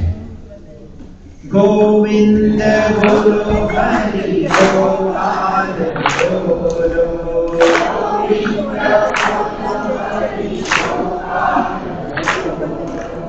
Govinda Bolo Hari Gopal Bolo.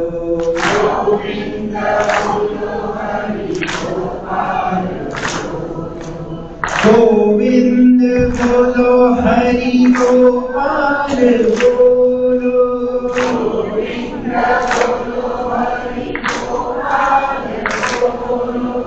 Govinda Bolo Hari Gopal Bolo.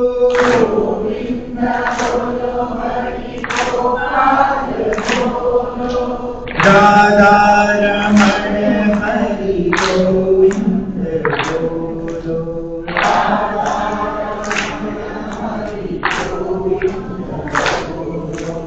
Radha Ramana Hari Govinda Bolo.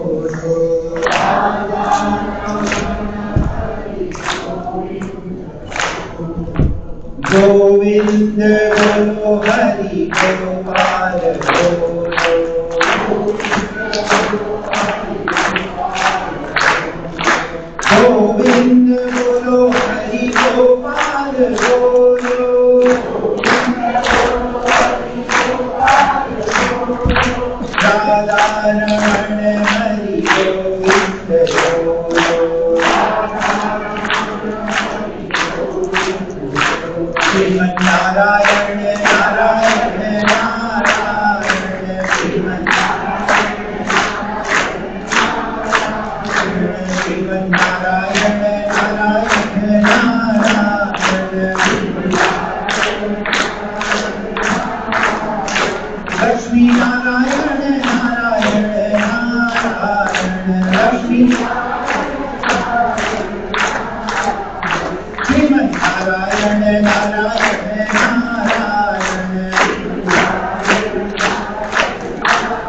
Shri Krishna Kanaya, Shri Satya Narayana, Iti Shri Satya Narayana Kathayam Prathamodhyayah. Now we are going to hear the story of the Satyanarayana Katha. Before we begin the story, we have to understand the context of the Satyanarayana Katha. Satyanarayana Katha is found in a book called Skanda Purana. And in that Puran, there's a chapter which is called Seva Mandir. And in that chapter, there are verses that describe this Katha of Satyanarayana Deva. Now, why is it important for us to understand? This is important for us to understand because this is Vedic language. Now, what does it mean? What does it mean that this is a Vedic language? So, does anybody remember how are the Puranas written? Who is the actual writer of the Puranas? Who's the writer? Vyasji is the author of the Puranas. But who's actually writing it? Yes, Lord Ganesh. So the story goes that Vedavyas wanted to create a legacy for all of us. He said in the Kali Yuga that's coming up, we will not remember the Vedas. It will be very difficult for us to understand the Vedas. So how can he easily describe the principle of Vedas to us? He said the only way that the people in Kali Yuga will understand will be through stories. So let me write stories that describe Vedic principles. So he created 108 Puranas. But the problem was, he had to think about what to write and how to write these stories so they capture the essence of the Vedas. How can you think and write at the same time? He had a difficult time. So he went to Lord Vishnu and he said, I need a solution. Can you help me? I cannot think and then write at the same time. I keep going back and changing my words. What shall I do? I want to really go in meditation, contemplate on the Vedas, keep them in the focus, and then describe stories. that people will benefit from in the future. Lord Vishnu says, I have a perfect solution. That there is no better writer with the perfect handwriting, a handwriting that's never mistaken. There's nobody better than one person, and that's Lord Ganesh. Now again, why is Lord Ganesh the ideal example? Because what does he sit on? What's his animal? Mouse. What does mouse represent? Constant work, action. That means you achieve perfection in your handwriting with constant practice. That's what Lord Ganesh achieved. So he gets selected. Lord Ganesh is the author. He's sitting down and actually transcribing the manuscript. And the words are being recited by Vedas in meditation. The reason why this is important to understand is the language here is called Samadhi Bhasha, the language of meditation, which means it has 3 levels of meaning. It has Shabdak, which is the literal translation. Any one of you can pick up a book of Satyanarayana Katha. You can read it. This is Shabdak. This is a translation. The second level of meaning is called Bhavat. Bhavat is what emotions are in this story. What is the feeling that I should have after I finish reading this book? That is Bhavat.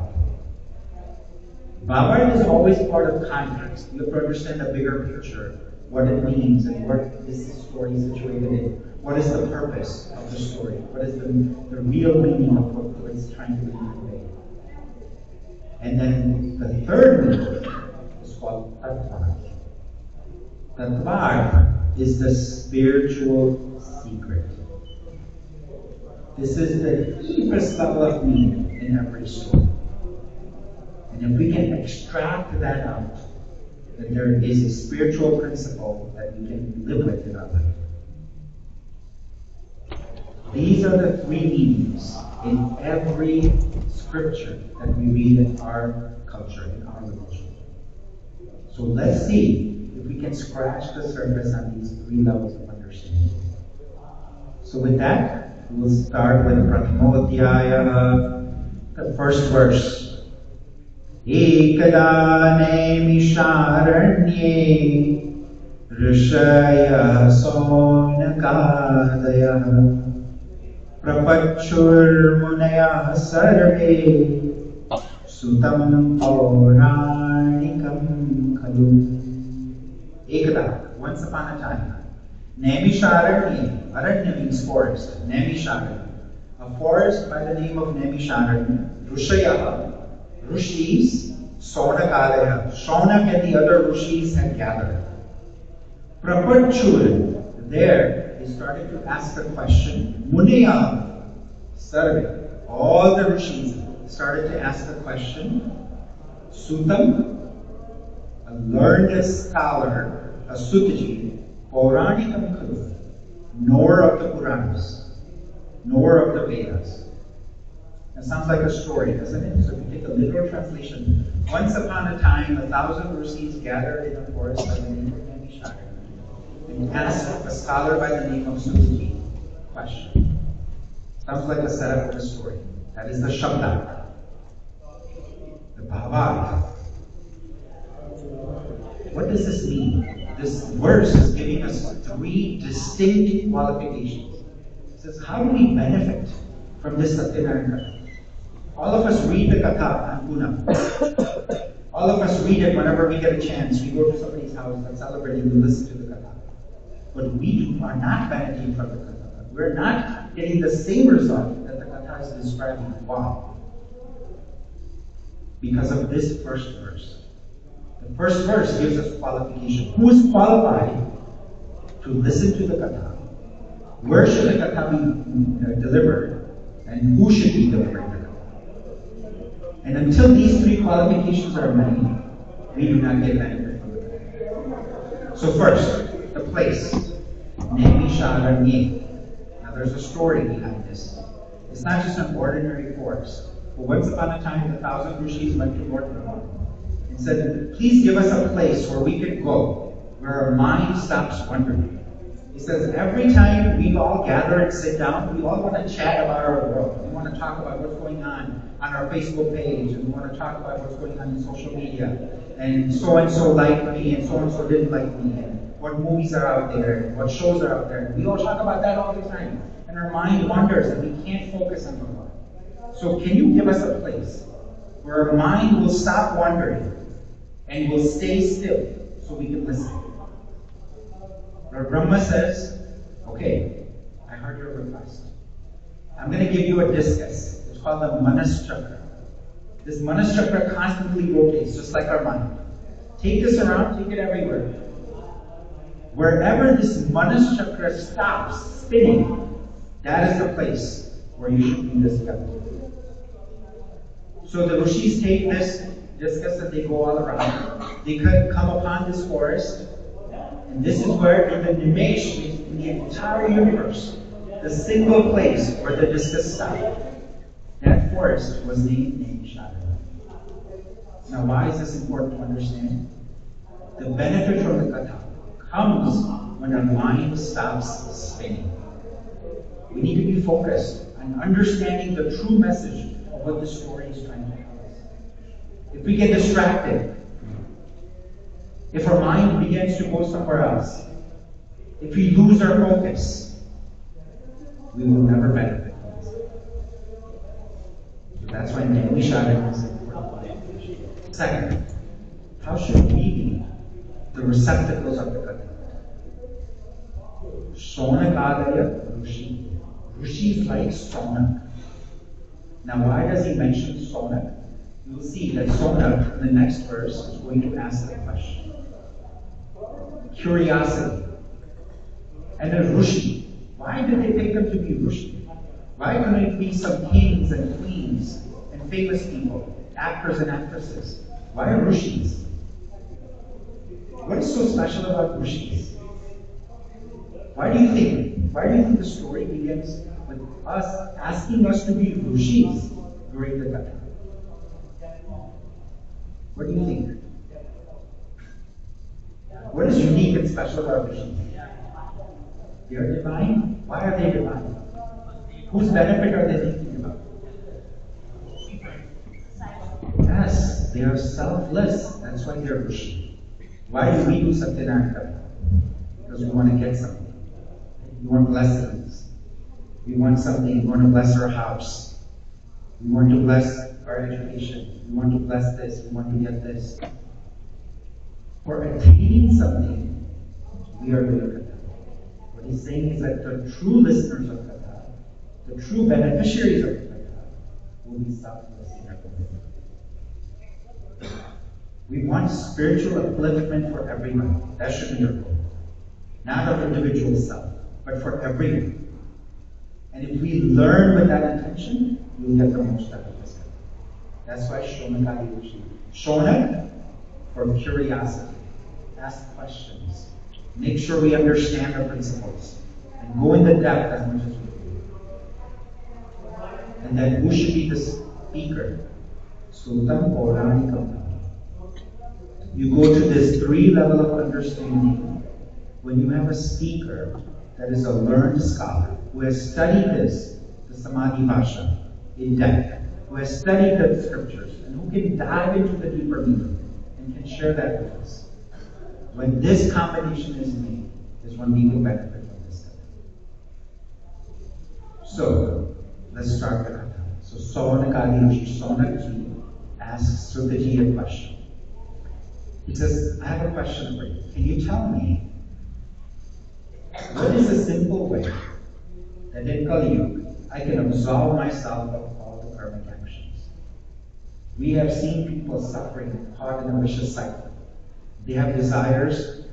We are all born here to dissipate our karmic actions, but in the process of that dissipation of karmic actions, we end up accumulating more karmic actions. We are caught in this endless cycle of karma, dissipation of karmic actions, and creating more karmic actions. How do we break free of that? Can you tell us? You are a learned scholar. You've studied the scriptures. What can we do? So Sutaji says, you ask a beautiful question. There's so much confusion. There's so many rituals described in the Vedas. There's so many things that we could be doing. What is that one thing that we can pull out that will help us every single day? And he says, a long time ago, Sage Narada asked the same question of Lord Vishnu, and I'll tell you the story. Once upon a time, in order to raise the people of Earth, Narada Muni came to Earth and started to walk around, seeing the people and their destiny. He was very, very sad. People were suffering from their own karmic actions. They were blaming other people and creating more karmic balances. And in the end, their suffering was endless. So he, being disappointed, decided to go to Lord Vishnu to find a solution. He went to Vaikuntha. He saw the image of Lord Vishnu, prayed to Lord Vishnu. In the prayer, he forgot the reason for why he came. He was so enchanted by Lord Vishnu's image. So Lord Vishnu reminded him, said, Sage Narada, you have come here with an action. Tell me what the purpose is. What do you want? He says, it's so difficult to see you. It's not easy, right? We come to the temple and we see the idol of Lord Krishna. Has anyone seen the actual Lord Krishna? Very difficult. So how did Sage Narada get to see Lord Vishnu? Lord Vishnu says, I appeared before you because you came with a selfless motive. We come to the idol wanting something in return. Sage Narada came with a pure intention. So Lord Krishna appeared before him and said, tell me, what is your question? Sage Narada said, I'm really puzzled by what's happening on earth. People are suffering. Can you tell me what a simple solution is to end their suffering? He says, there's only one solution that I see, that is Satyanarayana Deva Vrat. Now what is this Vrat? He says, this Vrat, observing this Vrat, following the footsteps and the principles of divinity within Lord Satyanarayana Deva, and then celebrating this with family and friends, spreading the knowledge and wisdom of Lord Satyanarayana's principles, is a great way that human can achieve success. They don't need to know much. They don't need to know the Vedas, the rituals, the traditions. All they need to know is the simplicity of following this path. Now what is this path? The path is apparent in the name. Satya, truthfulness. Lord Krishna describes this in Bhagavad Gita. In chapter 6, verse 13, he says, Samam kaya shirogrivam dharayana chalam stira. Divine beings are the ones, samam, equality. Kaya, kaya means body, shiro, head, griv, throat. Saints and divine people are the ones who have equalized their body, their head, and their speech. Now, why does Lord Krishna give us that instruction? This is the path of truth. Now, you say, I live that every single day. We don't. We say something different than how we think. We act different than how we think. We act different than what we say. This is not Samamakaya Shirokuma. The path of truth teaches us to keep them all equal. What happens when they're unequal? If you think something and you act something, you think something and you say something different, you know what that creates? What does that do to you? Are you happy on the inside? You know what that creates? Depression, unhappiness, sadness. And worst of all, we have no sense of identity. We don't know who we are. We rely on what other people think of us. We rely on what others will say. We rely on how others will see my actions. That becomes the identity of who I am. And when there's praise for my actions, I feel great. When there's criticism for my action, I feel miserable. When somebody speaks nice about me, I feel great. When somebody doesn't speak nice about me, I feel sad. When somebody does something very good for me, I'm happy. When somebody does something that hurts me, I'm sad. We constantly cycle through this happiness and sadness in our life. Only because our Shiro Riva and Kaya. By equalizing that transparency, by being honest and truthful with ourselves, we can create calmness and peacefulness in our mind. We create unmatched mental strength so that we can sleep good at night. And we can feel good about ourselves and who we are. That is Satyanarayana Prabhu. You can earn all the money in the world. You can earn all the degrees in the world. You can earn all the things that you want in the world. The biggest house, the most number of cars, the most comforts you can imagine. You can earn all of them.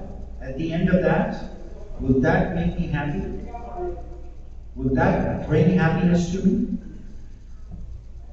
Yet I believe in that every single day, don't I? The minute I wake up, I say, if I have money, I'll be happy. If I have good food today, I'll be happy. If I have a good car, if my car works today, I'll be happy. We associate our materialistic things with our happiness. That's not our true happiness. That never makes us happy. If that was the case, what did we say when we came to this country? A lot of you that came here as first generation, we said, I'll take my first $8 lakh, then I'll go back home, right? How many of us have gone back home? Nobody. Right? That means that was not the true source of our happiness. Our true happiness is in spiritual upliftment.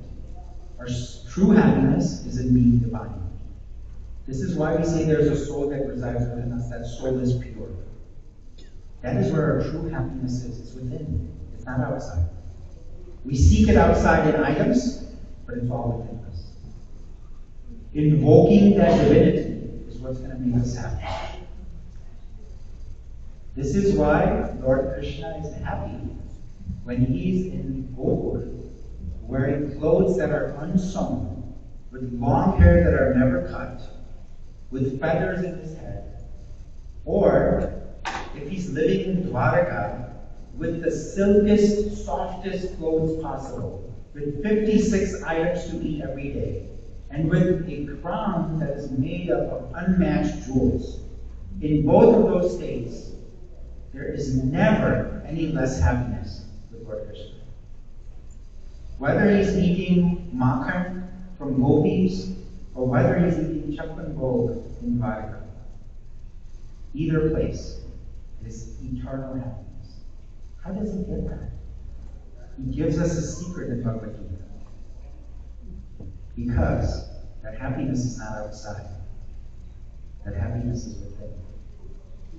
What makes him happy? What makes Lord Krishna happy? You guys know? Where is his true happiness? I'll give you a clue. It's the lady that's standing right next to Lord Krishna. What does Radharani represent? Love. Pure love. You know what he says? He says happiness is in pure love. Create pure love all around you. Distribute pure love all around you. And you will have eternal happiness. There will be no end to that happiness. And this is why when he goes to the Guruji's house, what does he eat? Yeah, shad. And even before the shad, what does he eat?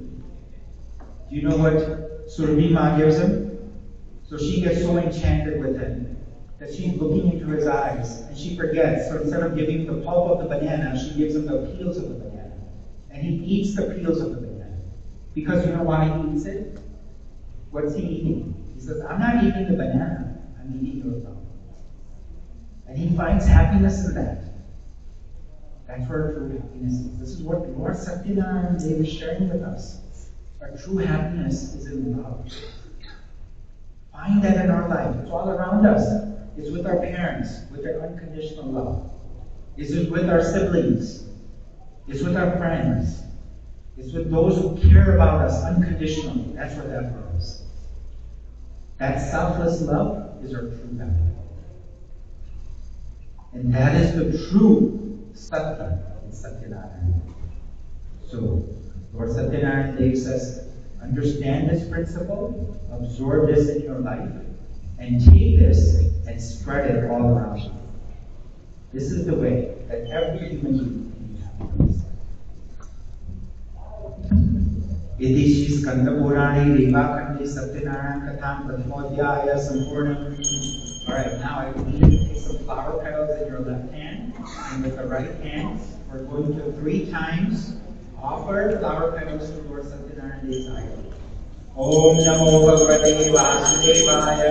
Om Namo Bhagavate Vasudevaya. Om Namo Bhagavate Vasudevaya. Dvityodhyaya Sutavacha Athanyata Sampravakshami Krutam Yena Puradvija Kashchit Kashi Pureramye Yasita Viproti Nirdhana. Sutaji says, now let me tell you how this story, this katha, this vrat, started to come to earth. Who was the first person that's received this, and how did this get propagated into our world? So it says, once upon a time, in the town of Kashi, there lived a Brahmin by the name of Shatana. He was very poor. Every day he would roam around to ask for almonds for food. And whatever he would collect, he would take back home and feed his family. He had no other means but doing that day in and day out. Days were unpredictable. Some days he would have enormous food, the other days he would have none. And he would be, him and his family would be hungry. This cycling of up and down was creating a lot of torture for him. So one day, Brahmins are so liked by Lord Vishnu that he decided to grace upon this poor Brahmin and to guide him. So Lord Vishnu and Satyanarayana Dev took the form of an old Brahmin and came before this Shatana while he was going for an elephant in the forest. And he said, tell me what is troubling you. Satana immediately go down to this old Brahmin and said, please guide me, I need your guidance. I'm going through this torture day in and day out. It's this unpredictability. And me and my family are suffering. You have a way that I can uplift myself from this. Satyanarayana Deva is this old Brahmin, old priest. Says there's only one solution that I see for your spiritual upliftment.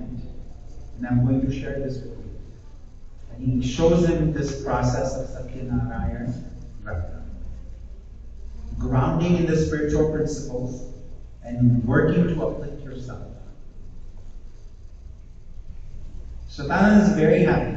He's found a solution. He got so much comfort in learning about this spiritual path that he went home, he couldn't sleep that night.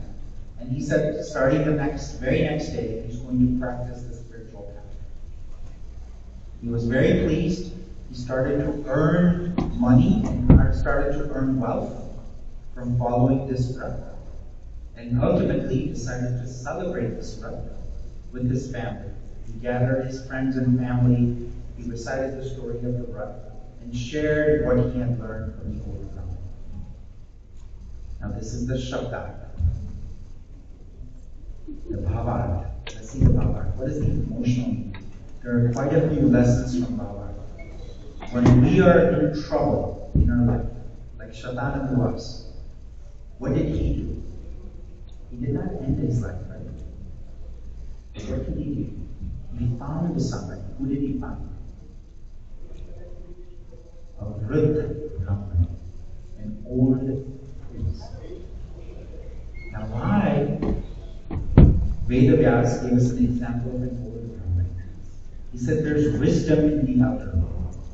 When you have issues, when you have problems, the first thing we must do is go to people who are older to us and ask them for advice.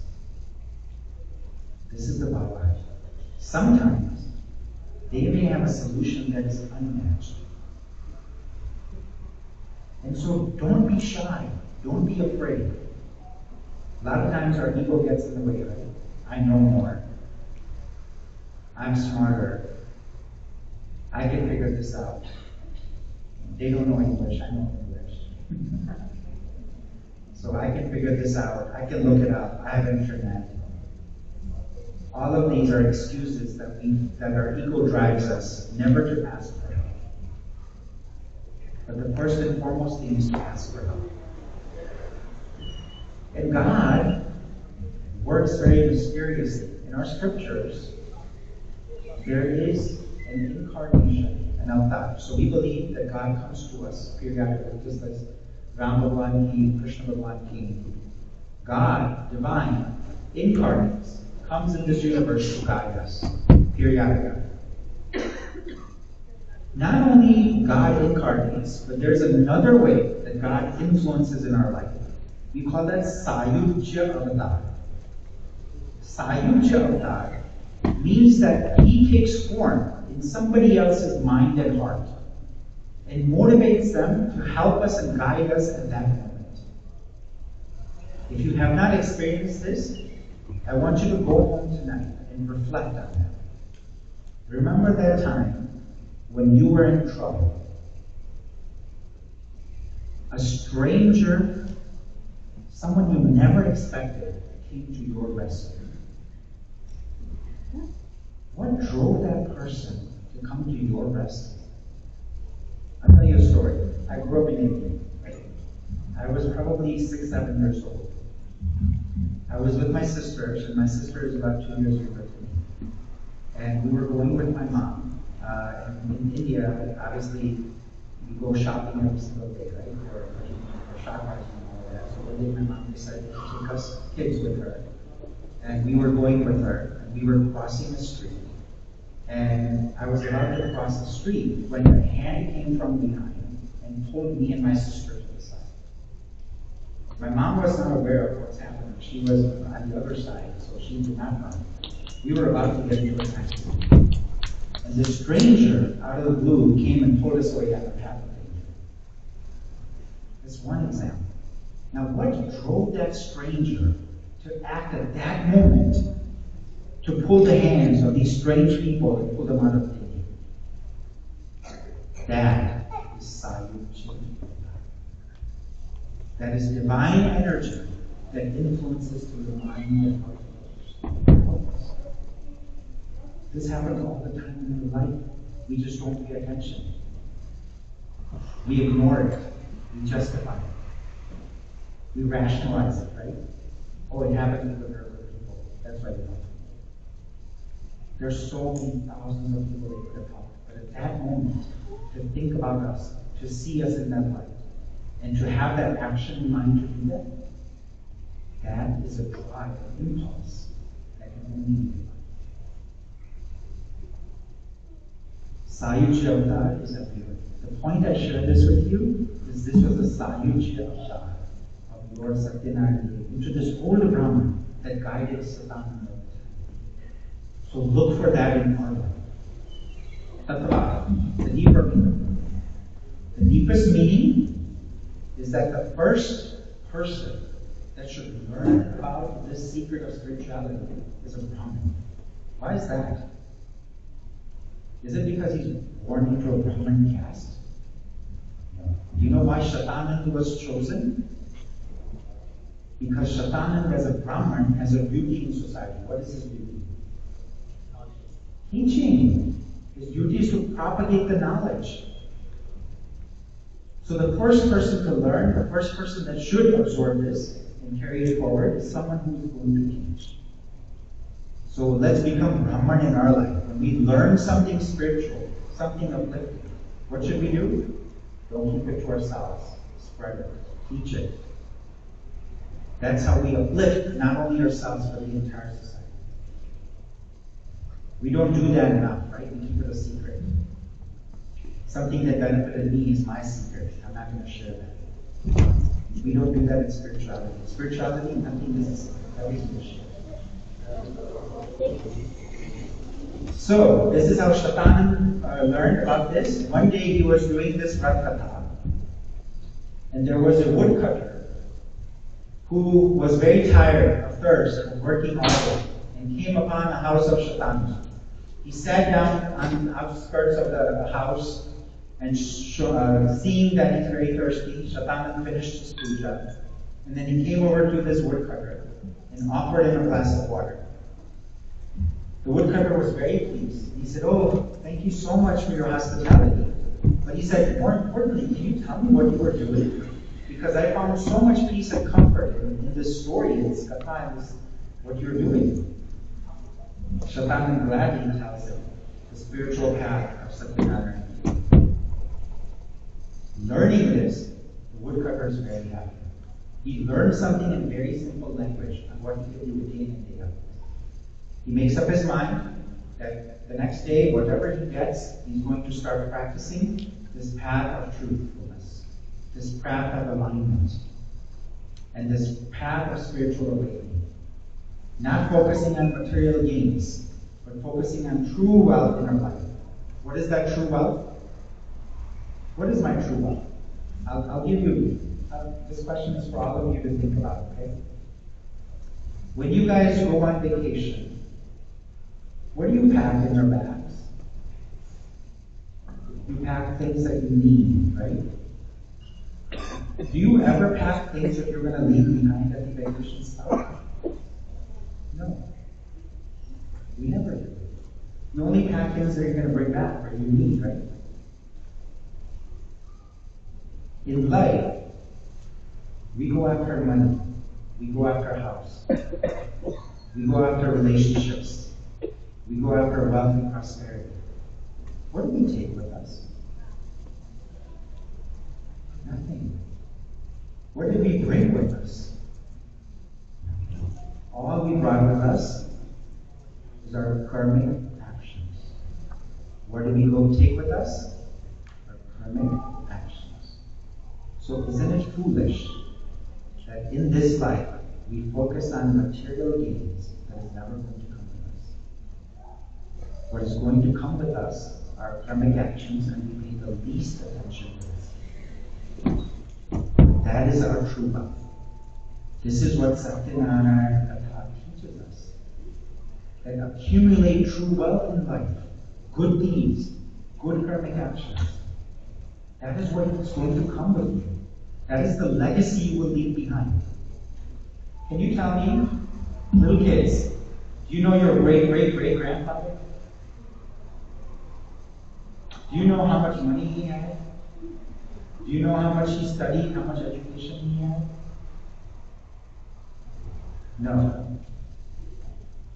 But if you remember your grandfather, I'll tell you, there's some good stories about their good actions that will always you remember.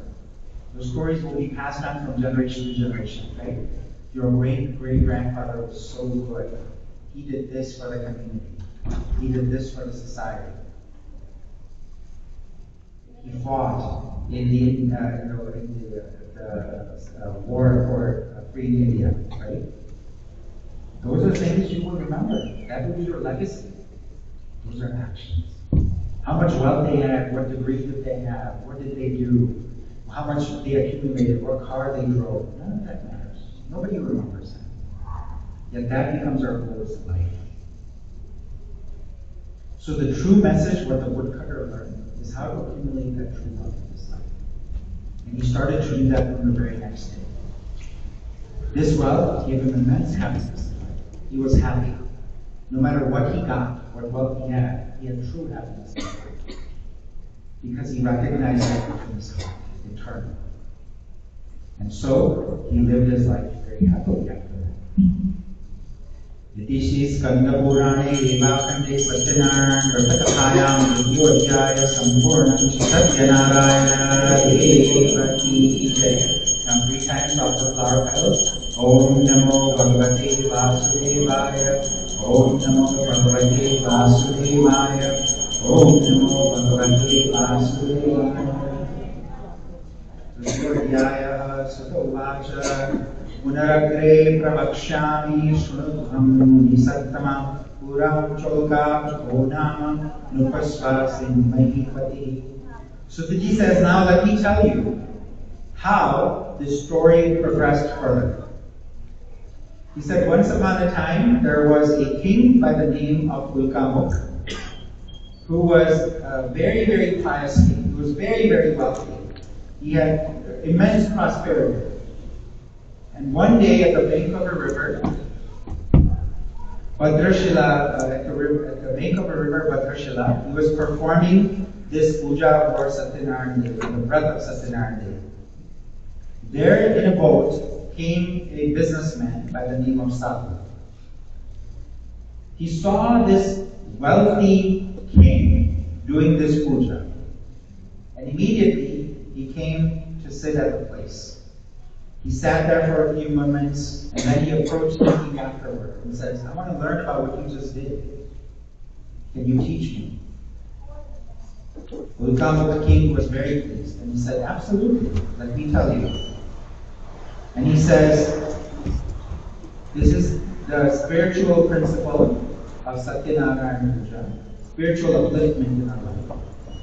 In understanding our karmic actions and karmic consequences, we can uplift in this life and attain all the pleasures and true happiness in this life. Sadhu says, I'm unhappy right now because I don't have any kids. Do you think this will give me kids? Ulkamuk says, well, you haven't learned anything. What I'm telling you is that no matter what you have in life, you need to be happy. You can attain this happiness through the spiritual path. He says, no, but I really want a child. Will this give me a child? So in order to appease him, King Ulkamuk says, try it. Try it. So he says, okay. From now on, I will observe this path of spiritual upliftment, Satyanarayana. And then when I have a child, I will celebrate. He makes this promise. He sees that you have so much prosperity, maybe I will get that as well. This is how we are driven as well, right? We come to the temple. If you see, Bill Gates coming to the temple and doing 101 puja, you're like, oh, I want to do that. Maybe that's what made him a millionaire, right? Let me do that. Maybe I'll become a millionaire. This is exactly the mind frame of Sadhuvani, of the businessman. Right? What can I do that gives me instant upliftment? We want instant fix. That's what we call Pandit Maharaj, we call all of these people. We say, hey, can you get rid of this Santi Parnoti immediately? Like, do some job, something that gets rid of this. Nobody can get rid of anything for us. These are karmic actions. We have to go through it. What they do is give us emotional and mental strength so that we can survive through those efforts, those events. And that is the true purpose of any prescription that they give. But they can never absolve from our karmic actions. That's why we're here. So this is what Sadhu's mentality. He goes back home, he tells his wife about this beautiful spiritual path, he starts practicing it. Luckily, a few months later, he's blessed with a daughter. His wife's name is Lilavati, and his daughter's name is Kalavati. Kalavati is growing up, and at that time, his wife reminds him at her birth that, remember you promised that you were going to do this celebration and observe this? So Sadhu's answer is that now I have new responsibility. I have a daughter now. I need to think about her wedding. I need to educate her. I need to make sure she's well off and on her feet. So right now I cannot focus on that. I need to focus on attaining wealth. So he becomes a businessman. He starts trading. He becomes very prosperous. He goes and does business. He follows and lies all the time to sell and to create more profit. Sometimes 2 to 3 times more than what he attains or what he makes. Unethically, he starts earning money just for the purpose of creating wealth. His daughter grows up. Alavati is now at the age of being married. He sends his minister to the town next door to find a husband. find a husband, the husband comes to get married. Lilavati again reminds Sadhu, hey, you need to do this. You said at some point you were done now. You said you wanted to get the marriage done and set them off well, and you've done all of that. Now let's go back and start pursuing this spiritual path. He says, no, not yet. I still need to set them and make sure that he's a good businessman and make sure that my son-in-law is able to handle my daughter and create a good life for her and the kids that we'll have together. Right? I have that responsibility still. Sound familiar? Follow our reasoning, right? I need to finish school. I need to do this. I need to create wealth. I need my career. I need to make sure I have this. And then when I turn 65, I'll start doing spiritual path. We say that to ourselves all the time. Same mind frame, sadhu. I'll do it when the time is right. So he takes his son-in-law and goes to a town next door where the king Chandraketu's kingdom, and he goes there and he starts practicing his business. And in the process, there are thieves who have stolen goods from the king, and they come running away from the police. They come where the sadhu and his son-in-law are sleeping. They leave their possessions and they run away. The police comes and sees the possession and right next to sadhu and his son-in-law. They arrest him and then take him to prison. Chandraketu Raja does not even entertain any thoughts, but he imprisons him in the strictest possible punishment possible, and then puts him in the Karagara. And this time he takes away everything that he had, all of his wealth. On the other side, Lilavati and Kalavati face a significant fire in their house. All of their possessions are lost. That's what the story says. They become poor, and now they're begging day in and day out for every house. One day, Kalavati has gone to this Satananda Brahman's home where Satyanarayana Katha and Puja were being conducted. She finds immense peace. She asks Satananda what this ceremony was, and Satananda explains to her the path of spirituality and upliftment. She is so happy internally. She finds her true happiness. She comes home and tells her mom about what she just witnessed. Lilavati immediately is reminded of her promise, and she now pursues the path of spirituality. She makes a commitment that from now on, she will absorb this path of truthfulness in her life. Lord Satyanarayana is very pleased with the commitment that Lilavati has made. Comes into the dream of Chandraketu Raja and says, hey, you have imprisoned these two people. You should feel really guilty about this. You've taken more than what they had stolen. Do you think they were really capable of stealing? Look at their wealth. Reflecting on that, Chandraketu Raja realizes that he had made a mistake. So the next morning, he frees Sadhu Vanyan and his son-in-law and gives all of their wealth back, puts them onto the ship, and says, start practicing the path of truth from now on. And he says, absolutely, I promise. He's very regretful about his actions, but he realizes what influence karmic actions have in our life and how much it can take away in an instant. And so attaching to material things can create immense pain and suffering is what Sadhu realizes. So he receives his wealth back, and he's happy and ready to go back to his home. Om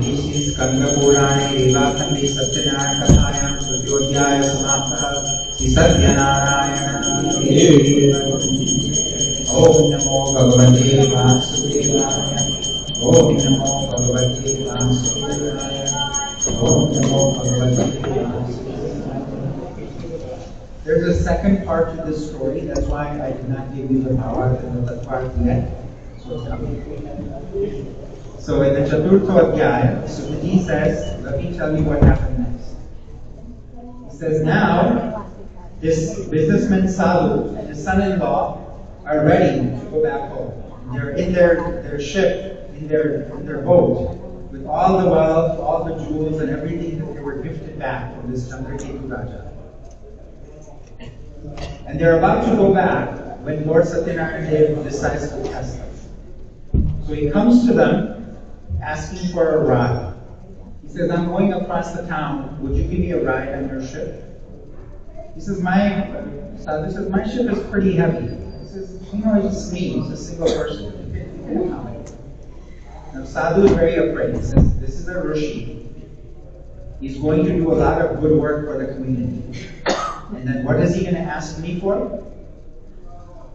What do you think? Seeing that this is a rich businessman, what's the Sadhu going to ask me for? Donation, right? So he says, instead of giving him the truth, the Rishi asks, what's in your ship? What's in your boat? It's so heavy. He says, oh, nothing, it's just leaves and flowers. That's all I have. He's afraid to disclose because he thinks that his wealth will be taken away. Did Sadhu learn anything? Sound familiar? Our story. When we have pain and suffering in our life, when we're in the hospital bed or something bad happened to us, we come crawling to the temple. Bhagavan save me. Help me. As soon as the situation is fixed, do one. Right? Who are you? I did this all by myself. I'm the doer. I fixed everything myself. That's our mind frame. We are sadhu. We constantly go back and forth. When we need help, we come to him. When good times are there, we forget him. So Sadhu had a good time right now, he forgot. He said nothing. It's leaves and flowers. The Rishi said the hospital, and immediately all of his wealth became flowers and leaves. Now he falls to the Lord and says, oh my goodness, I've lost all my wealth. He's consoled by his son-in-law. His son-in-law says, this Rishi must be very powerful.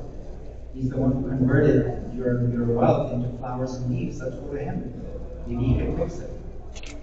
So he goes to the Rishi, he goes down to him and says, you must divorce Seva Mandir. There's no other person that can do this Maya, that can really create something. Immediately the Rishi says, keep making the same mistake over and over again. Learn from your mistakes. Follow the path of spirituality and turns his flowers and leaves into wealth again. They're ready to go back home. They go back home. At home, Lilavati and Kalavati are performing Lord Satyanarayana Dev's puja. They hear the message that the husband and the son-in-law are coming back. Lilavati immediately finishes her puja and says, I'm going to the shore to receive them. Please finish your puja quickly, Kalavati, and come. So Lilavati goes to the shore to receive Sadhu. Sadhu comes first in the boat. He's received by his wife. And then Kalavati finishes the puja. In the haste, she forgets to eat the prasada for Satyanarayana Dev. She goes to the shore. The boat with her husband and the wealth disappears. Sadhu is troubled again. Kalavati is crying. What happened all of a sudden? I had happiness at the tip of my fingers and it's gone. She's very upset. Seeing her so upset, Sadhu was also very tearful. He prostrates down to Lord Satyanarayana Dev and says, please forgive any mistakes we made. I resolve to be good from now on. Look, immediately there is a voice from the sky that says, your daughter has missed her prasad. She goes back and eats her prasad, she will find her husband. Kalavati immediately goes back, eats the prasad, comes back, and finds her husband with the ship and all the wealth. Sounds like a great story, doesn't it? Full of miracles. What is the Bhavarat? Bhavarat, first and foremost, is that in life, we pursue our goals, and in the process, those goals become so important in our life that we resolve to unethical behavior. I want money at any cost. Even if I have to cheat someone, if I have to harm someone, I'm going to do it to earn money. I want to advance in my career so much that even if I have to hurt my colleagues, I will do that so that I can be better, I can advance faster. This mind frame is destructive. This mind frame creates pain and suffering for us. That's the first lesson. Second, when you encounter a true Guru, what they will help you see is that everything you have collected in your life as your wealth is nothing else but leaves and flowers. It's worthless. Just like we talked about, we came here with nothing, we leave with nothing. So everything we immensely put our effort in to collect is nothing else but leaves and flowers. We will not stop there. Because if you go back to that Guru and say that, please teach me the way, how do I collect the right wealth in my life? They will teach you the principle of karma. They will teach you how do you collect those jewels in your life. What are those jewels? Jewels of divinity, jewels of good action. When we collect those, now we are collecting our true wealth. There's one risk though. As we collect that true wealth, there's something else that it always is going to interfere, and that's our ego. You know what the ego is going to say? I accomplished this. Look how good I am, right? I donated so much money to the temple for a good cause. Look how good I am. I donated so much of my time, my energy, so much of my effort for the good of this society. Look how good I am. Look how divine I am. That's what you do. That is calamity. How should we see this? God reminds us. See this as a prashad. Nothing is yours. You feel like it's your wealth? What wealth did you bring to the world? It's mine. You go on a vacation to a hotel room. There are beautiful bed sheets there, there's a telephone there, there's artwork on the wall, there's bathrooms, there's towels. What if you take that and you say, you know what, I'm going to donate this painting to a good cause. And you take that and you donate it. Is that the right thing to do? No. Why not? Is that a true donation? Why not? It's not yours. Right? We are visitors in this world. None of this is ours. So how can we then claim that it's mine? So how should we look at this? We look at this as prashad. This is why it was so important for Kalavati to go back and eat the prashad. That everything in life that we've been given, whether it's good relationships, wealth, family, house, cars, it's prashad. Now what do you do with prashad? Does prashad has to be your favorite? What if it's not your favorite? So what's a vegetable you guys don't like? Karelan shak. So today prashad is karelan shak. Now what will happen if you get that in your plate? Will you throw it away? It's prashad. Even if it's your least favorite. You come to the front here and to see Maharaj, you take the charnamrita and then he gives you a little bit of prashad in your hand, right? From the bowl. In that prashad, there's lots of different nuts that are mixed together. Let's say almonds is not your favorite, and you get a handful of almonds in your hand. What are you going to do? Throw it away? No. You eat it. You accept it. Why do you accept it? Even though you don't like it, why do you accept it? Because what's important about that? It's blessings. That's what's important. What's in it, whether I like it or not, is not important. What's important is that there's blessings in it. In life, if we appreciate that as prashad, with everything that we have, good and bad, our life will be happiest ever. And that prashad makes us happy, even though we don't like it. Why does it make us happy? We feel special, don't we? Maharaji Manu Shokine Prasada. I feel so good. We feel divine blessing in that, right? Similarly in life, we start seeing this divine blessing, then everything becomes prasad. Everything becomes joyous. Even the unwanted items, the unwanted experiences become a blessing, become upliftment. And that is the message of prasad. This is why this concept of prasad is so important. This is what this Satyanarayana Katha is teaching us. That is the tattva and the bhavarth of this. The deepest meaning is let's not become like sadhus. So now you saw 3 different examples. We saw Shatananda Brahman, then we saw the woodcutter, and the 3rd example is of this businessman. In Satyanarayana Katha, 2 chapters are spent on the businessman. Why? Because that's all of us. We are a very transactional mindset, right? We come to the temple because we want something. Because we should have blessings, we should have protection, we should have wealth, we should have good health. These are things we want. That's why we come to the temple. We should come to the temple for our own upliftment. We should come to the temple so we can become like workers. We should come to the temple so we can become like workers. We should come to the temple so we can become like Radha, the pure love. And that intention, when it comes within us, that is right.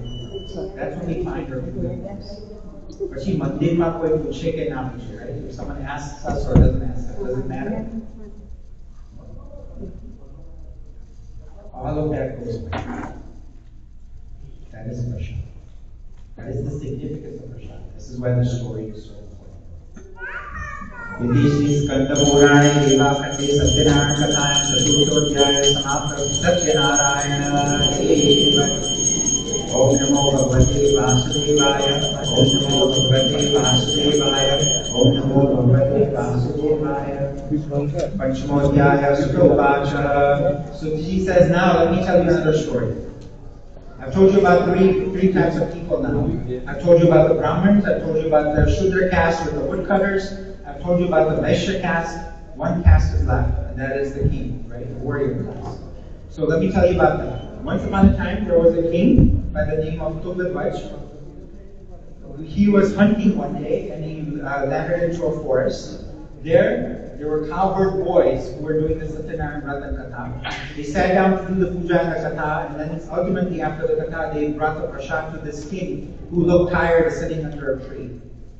This king thought that these Gowals did not know what they were doing, they were not qualified to do this puja and this Katha, so he rejected the prasad and he went home. When he returned home, he lost everything that he had. He had 100 children, all of them died.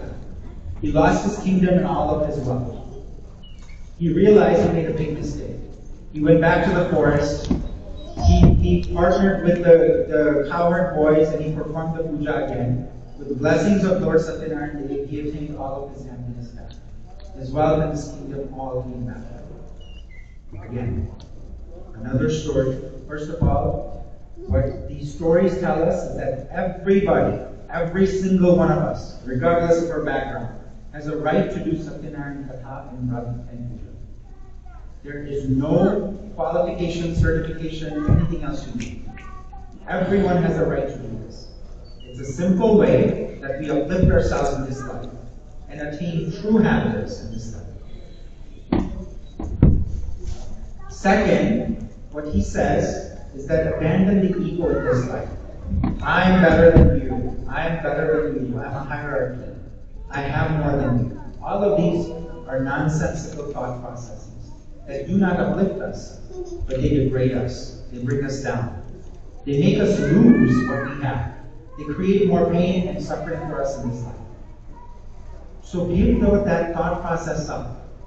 Uplift when you can, yourself and others. And when you can do that, you will attain utmost happiness in this life. He says not only these individuals became happy in this life, but let me tell you, the Shatan and the Brahman in the next life became Sudama. In that life, he became best friend with Lord Krishna, and he attained moksha in that life. The woodcutter in the next life became Guru Raja, And in that, he worshipped Lord Ranganath and attained moksha. The Ulkamukh king became King Dashrath in his next life. As the father of Lord Ram, he attained moksha. The sadhu, the businessman, in the next life became Mordhvaj. King Mordhvaj became a king. In that life, Lord Krishna came to him asking for half of his body. He gave half of his body in donation and became moksha. King Tungdhwaj, the last story that we recited, became King Manu in his next life and attained moksha. He says this is the way that we absolve our karmic balance and attain moksha or liberation. The life that becomes exemplary, that uplifts not only ourselves, but the entire society. Think about these great men, Sudama, Dhruva Raja, Dashrath Raja, Mordhvaj Raja, Manu. These are ideal people. People that create a lineage for us. They're a legacy in our thought process. We become legacy following this thought process. So that's the meaning of Satyanarayana Dev Katha. I'm bridging this in short version form for you. Every verse has a deep dive into these three levels of Bhavarth, Shabdarth, and Tattva. But in short, you can, I hope I was able to give you an appreciation for the depth of knowledge and wisdom that we have in the scriptures of these things. And I hope that you take that away with you today. Yadishi Skanda Purane Devakande Satyanarayana Kathayam Prasmodhyaya Samanta Satyanarayana Om Namo Bhagavate Vasudevaya Om Namo Bhagavate Vasudevaya Om Namo Bhagavate Vasudevaya. Now, we have a few more rituals that we have to do. First is we have to feed Lord Satyanarayana. He sat with us through this ceremony. We listened to the Katha with us. We have to give him some food. So we're going to offer him some food, and we're going to sing a song that is really our emotions we are putting into the food. So open up that package of prasad that you have in front of the idol. And now we're going to 5 times feed the energy, which we call Panch Prana. So we're going to keep our left hand in front of our mouth and nose. With our right hand, we're going to make like as if we're eating. Okay? And we're going to offer it 5 times as if we're offering this food to Lord Satyanarayana.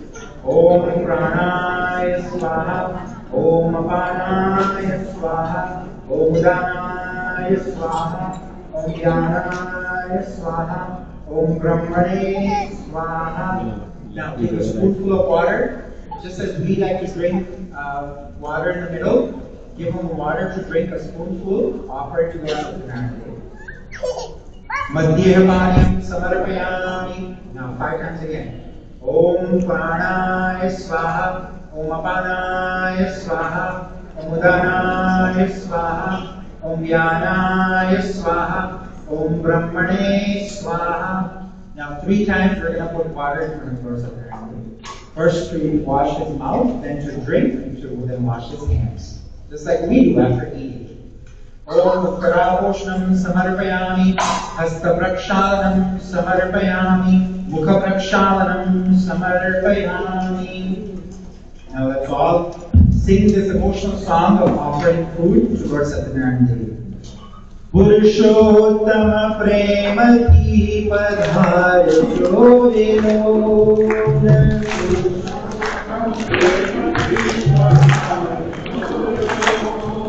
Purushottama Premati Padhar Jodino.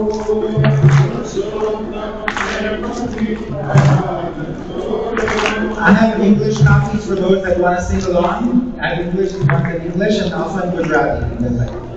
Purushottama Premati Padhar Jodino.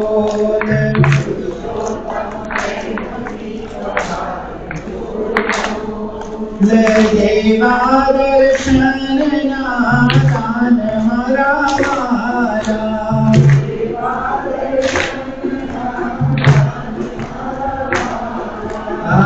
Aviyaro ko aaj maravara.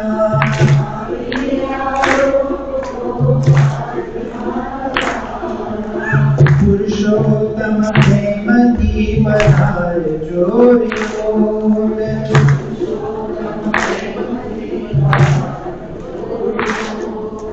आंगणिये तोरण बंधाइया रे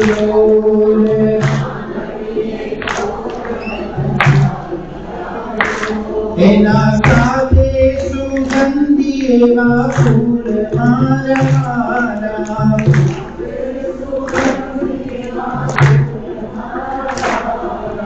पुरुषोत्तम प्रेम की बहार जोरे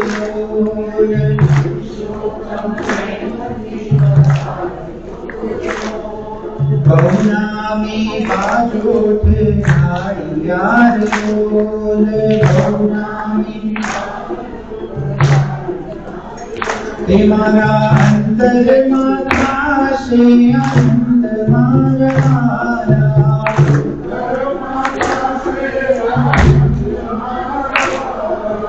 पुरुषोत्तम प्रेम की बहार जोरे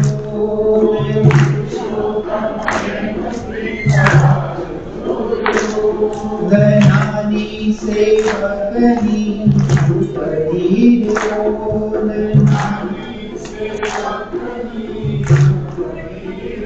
एक में वामन नखाशो विराट मारा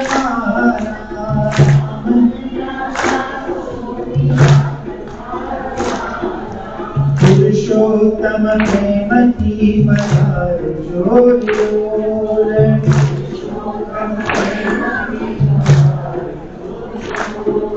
शबरी नो मन को सुधारी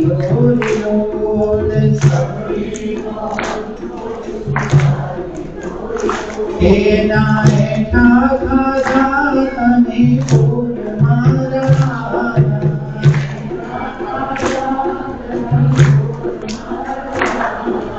पुरुषोत्तम प्रेम की बहार जोड़े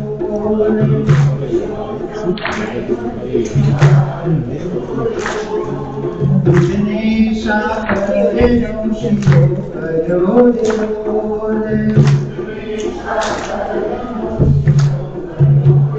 पिता में भावे जमो भगवान मारा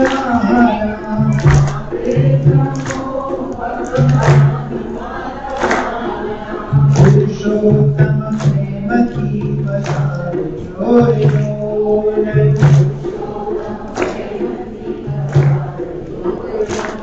मुख प्रक्षालन करा सूर्योल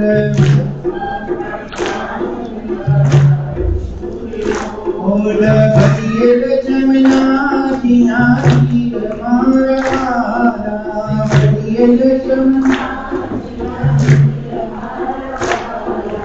पुरुषोत्तम प्रेम की बहार जोड़े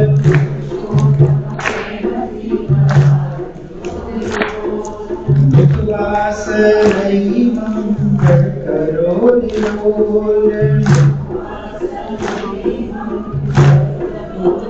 पिता में छाड़ो त्रिजना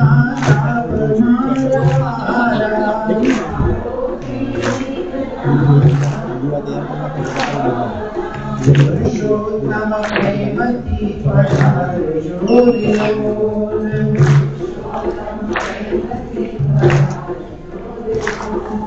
वेदो कहेच प्रभु मेरे बोल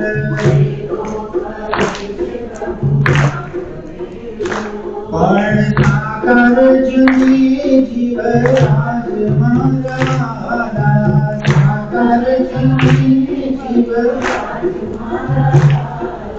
पुरुषोत्तम प्रेम की बहार जोड़े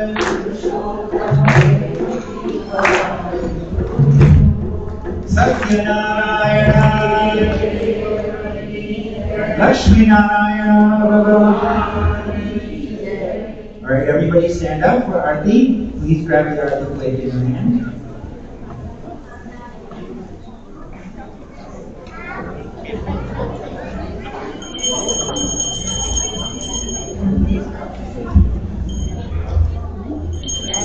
Satyanarayana. देवकी ओम जय कमला स्वामी प्रभु जय कमला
I think now it's going to be time for regular Mandir Aarti. So we'll be starting the Aarti.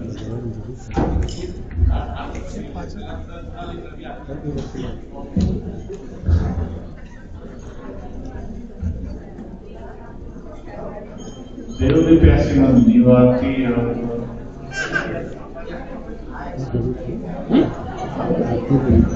So they're passing out the new lamps. So please, they'll collect the old ones and then put the new lamps in the plate so we can start our.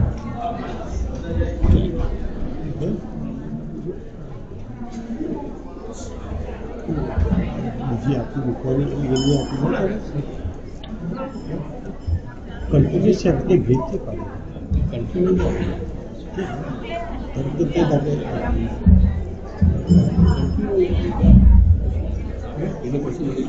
એની જે શરૂઆત છે તે આટલી કથાને એની સુવિધા તમે વચ્ચે break રાખ્યો તો ના ચાલે એટલે બે ક્વેશ્ચન ઇન્ક્લુડિંગ સત્યનારાયણ આપણી જે મુખ્ય આપણી જે પોતાને એવું જ બેસવા છે અન્ય બી આથી લોકો અન્ય બી કેમ એનાથી મોટા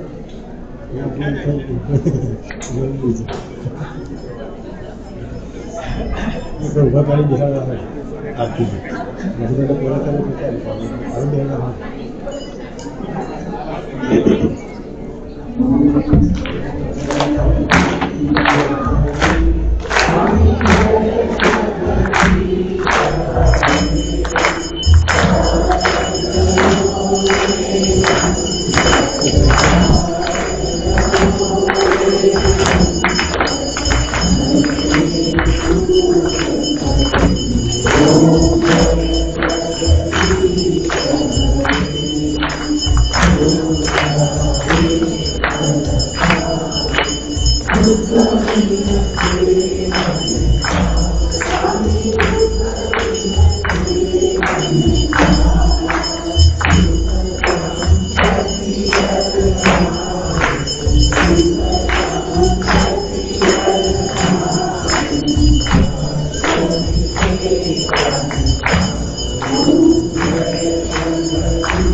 Please be seated.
Alright,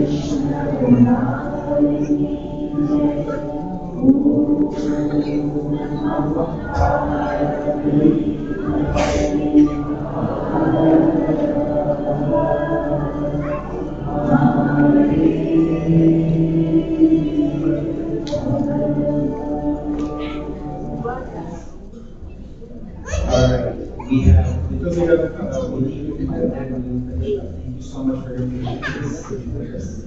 Alright, so first, we have the 21 people of course at the Please of your hand. This is called Uttar Puja. So now you've learned everything about the Satyanarayana Day and Satyanarayana Bhagwan.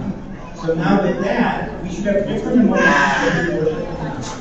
So with that, keep the flower petals in your left hand, with the right hand. With each namaha, we are opening the flower petals. Om Satyadevaya Namaha, Om Satyatmane Namaha, Om Satyanidaya Namaha, Om Satyasankalpaya Namaha, Om Satyadishaya Namaha, Om Satyarupaya Namaha, Om Satyasevyaya Namaha, Om Satyavarmaya Namaha, Om Satyodaraya Namaha, Om Satyasharaya Namaha, Om Satyakamaya Namaha, Om Satyashtaya Namaha, Om Satyaparayanaaya Namaha, Om Satyashoryaya Namaha, Om Satyavakshaya Namaha, Om Satyasantushtaya Namaha, Om Satyadevaya Namaha, Om Satyashritaya Namaha, Om Satyadharmaya Namaha, Om Satyapurnaya Namaha, Om Satyoshadaya Namaha, Om Satyanandaya Namaha, Om Satyapurushaye Namaha, Om Satyagraharupine Namaha, Om Satyanarayana Swamine Namaha. Boliye Shri Satyanarayana Dev. Yasya smrutyam chanamobhyam tapo pujam kriyadishu vyojam sampurnatam yati sada vande tamachyutam avaharam na janami naiva janami pujanam visarjanam na janami kshamasva parameshvara aparada sahasrani Kriyanti harnisham maya dasoham iti mamasya shamasva parameshvara anena maya kena Shri Satyanarayana Devata supritam saprasanna varada bhavatu. Now keep a spoonful of water with your right hand. Kayena vacha manasendriyeva buddhyatmana प्रकृते स्वभावात् करोमि यद्यत् सकलं परस्मै नारायणायेति समर्पयामि। इति श्री सुकर्मणा श्री कृष्णार्पणमस्तुभ्यं न प्रेतं मम अच्युतं केशवं रामनारायणं कृष्णदामोदरं वासुदेवं हरिं श्रीकरं माधवं श्रीगोपिकावल्लभं जानकी नायकं रामचन्द्रं भजे जानकी नायकं रामचन्द्रं भजे जानकी नायकं रामचन्द्रं भजे. Now before we do Jai Ghosh, which is the last part, we're going to do something. We're going to raise both of our hands up in the air. So if you imagine when we were 3 years old, when we were 2 years old, when we were 6 months old, how did we call our mother? By raising her hand, right? We cried, we looked towards our mom and we raised her hand. Our mom immediately knew that the thing to do was to pick up the little baby. We raise our hand today and we're going to chant Jai Jai Shri Radhe 3 times. Now I know you're hungry, when you're tired. There's food coming, but we need to be the loudest possible because our mother, Radha Mata, is not here. Where is she? In Vaikuntha. So our voice has to go all the way to Vaikuntha. Okay? Are you ready? Yes. Okay, so let's put our hands up in the air. 3 times, as loudest as we can. Jai Jai Shri Radhe.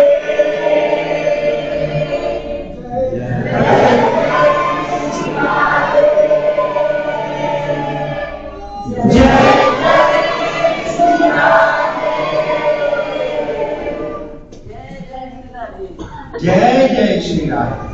Shri Dwarikadhish Shri Vrindavan Bihari Shri Raja Gurupati, Shri Govardhanath, Shri Krishna Lal ki, Yugal Jodi Shri Radhe Govind ki.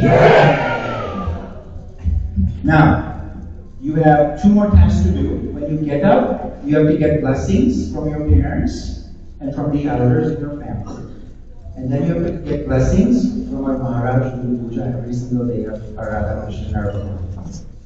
And then you have 2 other things to do. You have a bag that's under your altar. Please grab that plastic bag.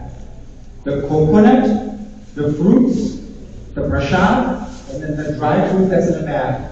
That is all yours to eat. That's your souvenir that you get to take home with you. So please put that in the bag and take that with you. For those of you that brought your prasad here, if your container is up here, please come and get your containers as well with the prasad. And now you all can get up.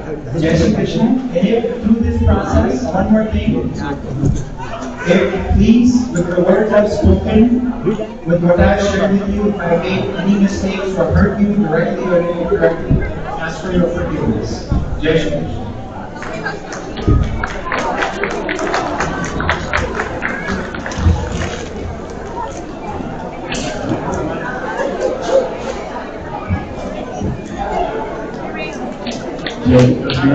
Many of you probably don't know.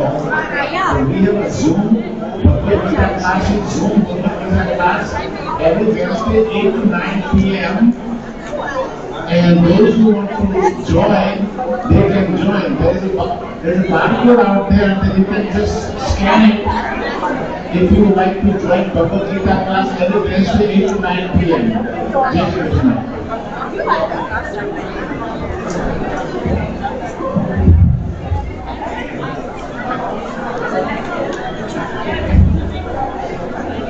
Prasad is in Mahalakshmi Hall, so please proceed to Mahalakshmi Hall. Jai Shri Krishna.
After helping, please proceed to the next door hall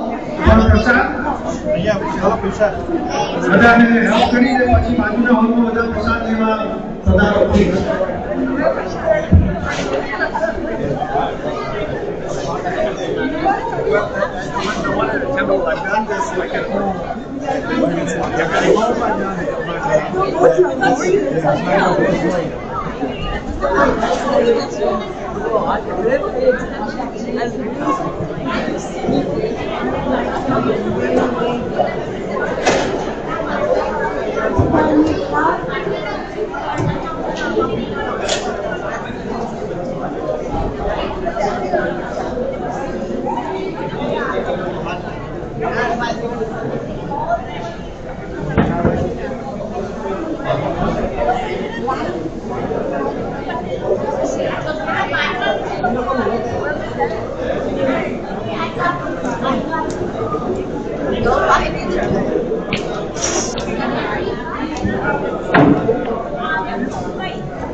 Behind the curtain.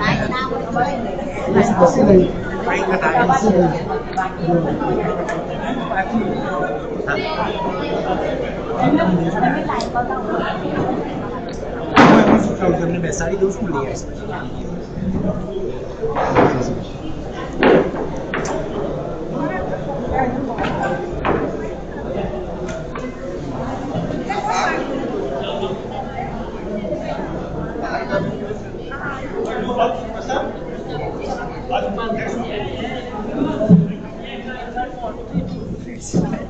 Hay cái một người bên bờ kế Any 3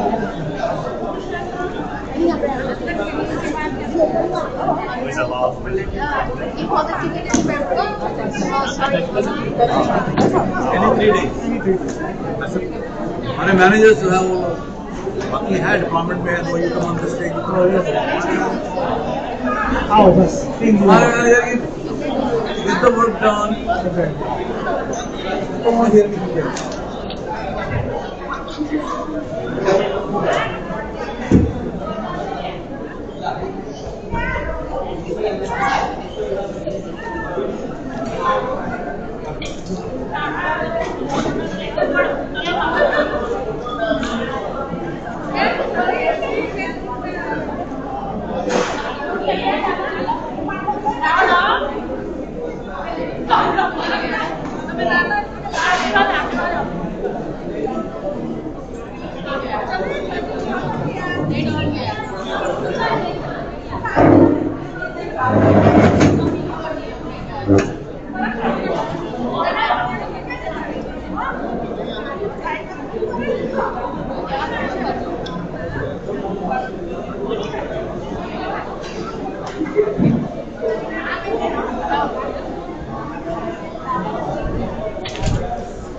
मारुपति મેની જરૂર છે બાકી છે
जहाँ से hello hello करी से फंस ओ मत आवाज आ रही है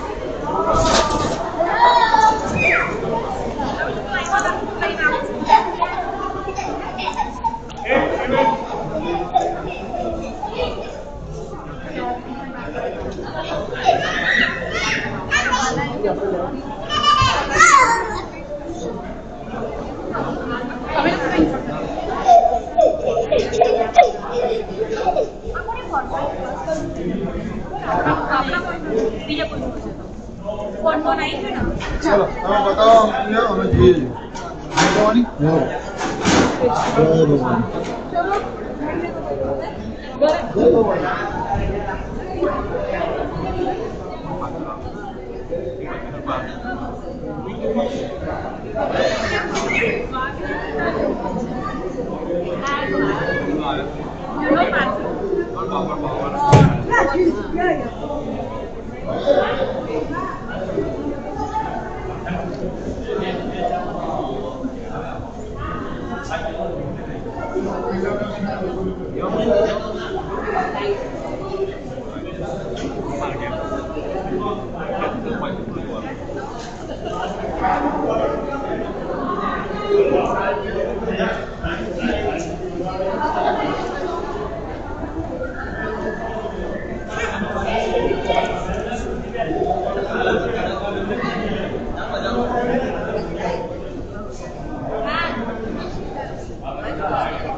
क्या खपत पानी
प्रणाम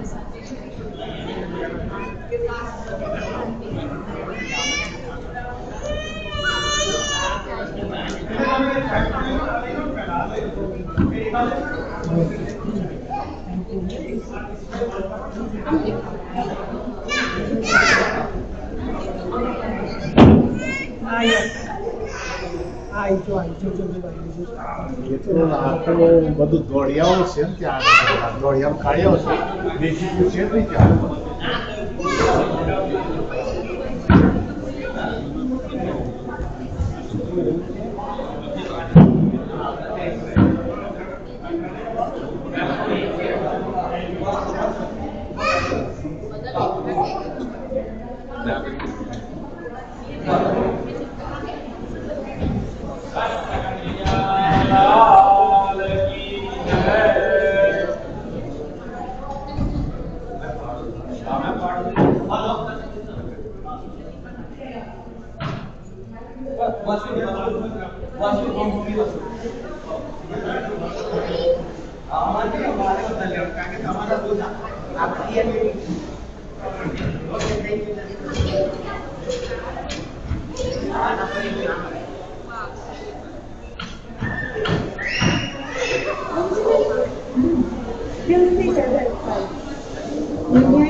I'm gonna eat too, so let's do that.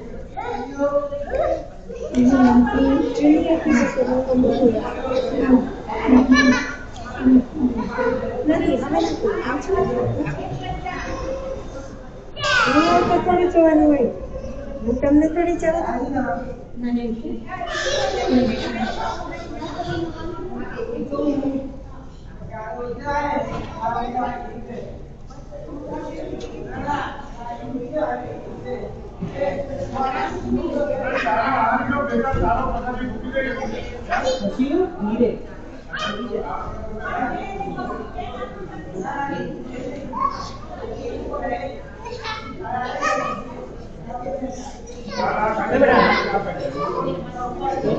Chocolate. What? There.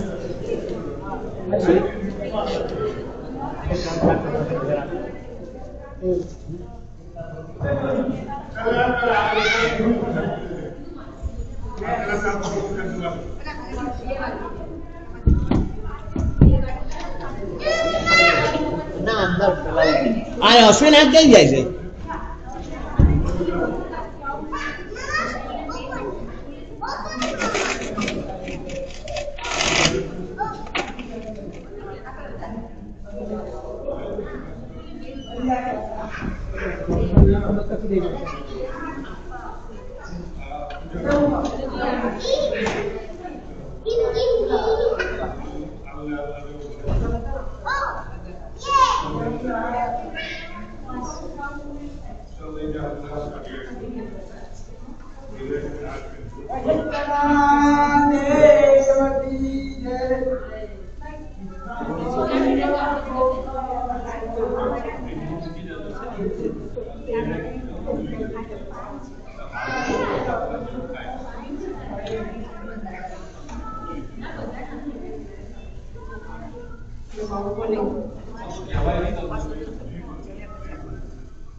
Okay, see you tomorrow morning then. Okay.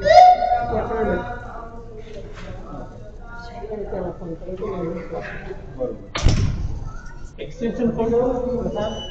Extension code. राखी से बनाया गाड़ी के लिए तो रेडी करने के लिए ये भी कोई नहीं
आप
Delete अब delete आठ दूध एक पानी एक दूध हाँ અને બીજું કે ચાર પેલી પ્લાસ્ટિકની મોટી બકેટ નીચે મૂકવાની મોટી બકેટ ચાર મોટી અને ચાર નાની પેલી જનરલ વાળી હતી ને જે પાવડર કરાયા અહીંયા પણ ગ્રીસ અહીંયા લઈ જાઓ આ તો અહીંયા ચાર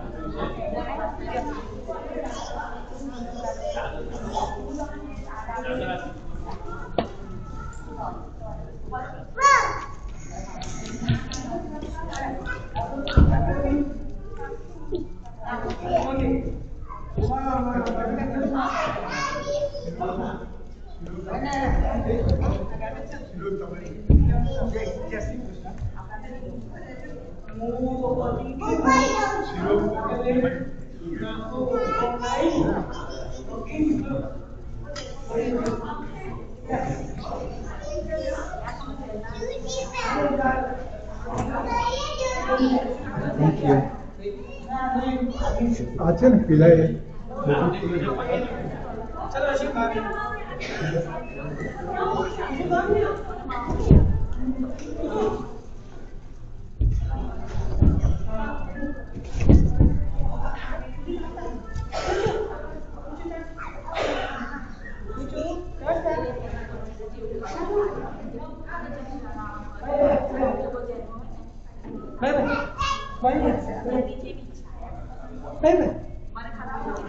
Boleh, situ boleh je. Dia boleh boleh.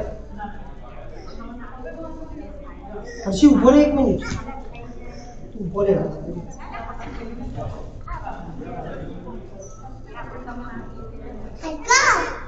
Aduh, cuma.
Raju भाई हाँ बपोरे બધું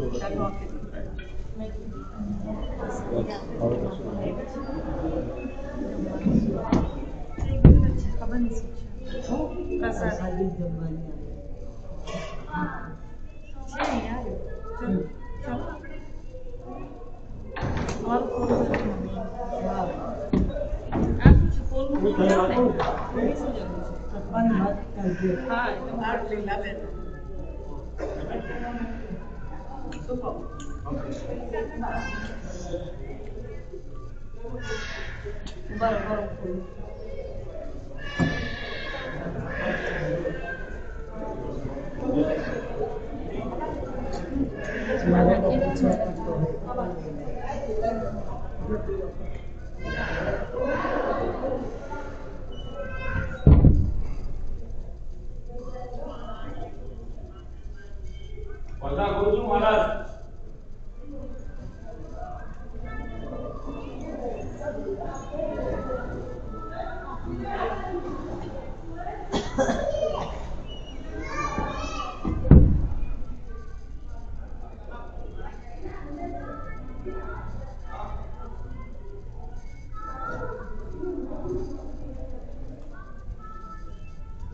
કેતનભાઈ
पास बैठा क्या केतनभाई? केतनभाई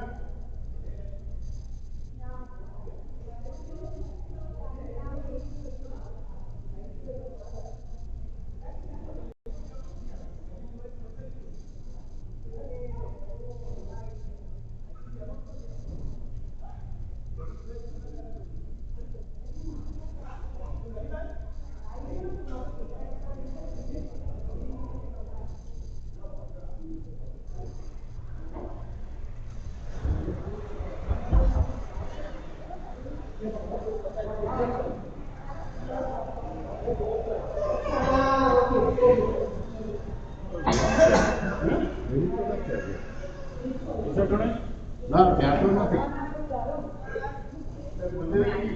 यस सर आया क्या जमीन बात મમ્મી તારે નથી જો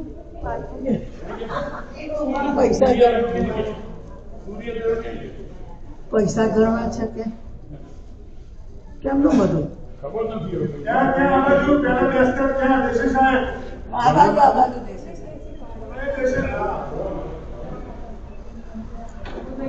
આ લીલાબેન કે આ બધાની હેલ્પ મળે ને એટલે હા લીલાબેન કે મારી આપણે છીએ નહીં વાંધો નથી गेस्ट हाउस में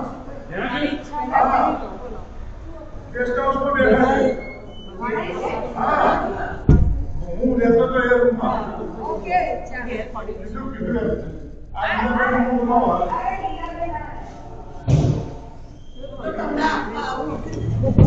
પેલી બાજુ પૈસા ગણે છે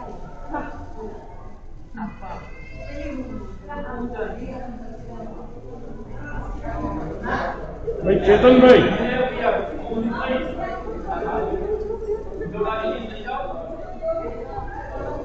ચેતનભાઈ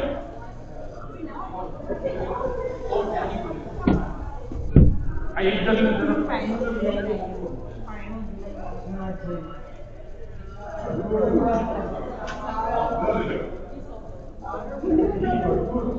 તમે જો કરना તો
સાગરીને મોકલ્યો પૂછ્યા દાદાને બહુ લાગ્યું ને અંદરથી તો મારે તો જવાય નહીં બીજી વાર પડી જાય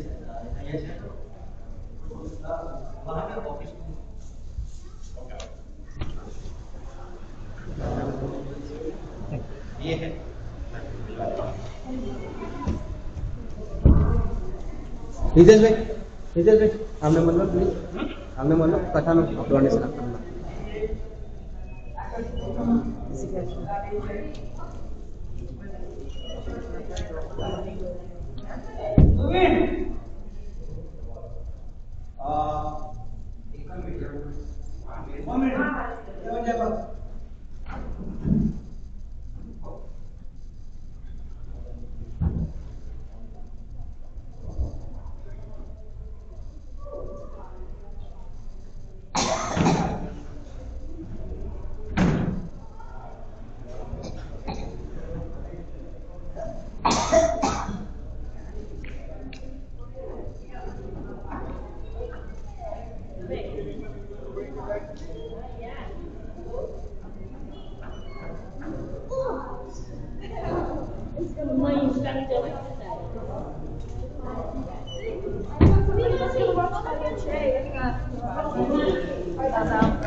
Yeah, I did. I ordered it yesterday. What did you get? I got a Bluetooth from Amazon because it was the only one that was like big enough. Oh,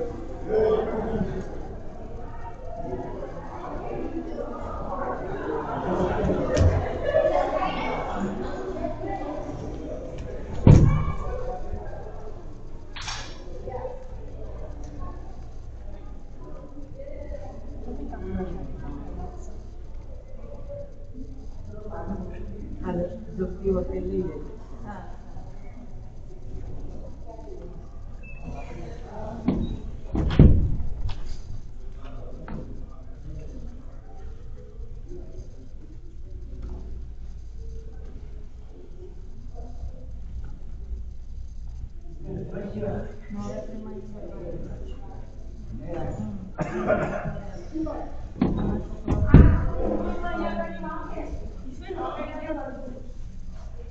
Right across the street.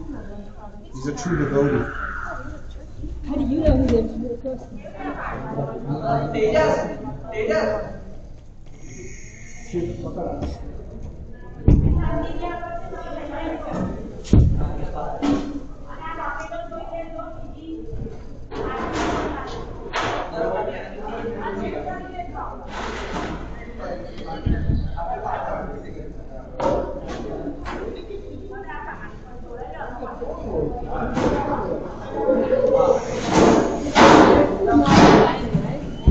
maybe something here and take to maybe Abhishek. Abhishek taking Abhishek. Yes, taking. Yeah, but now I don't know how she is. Yeah.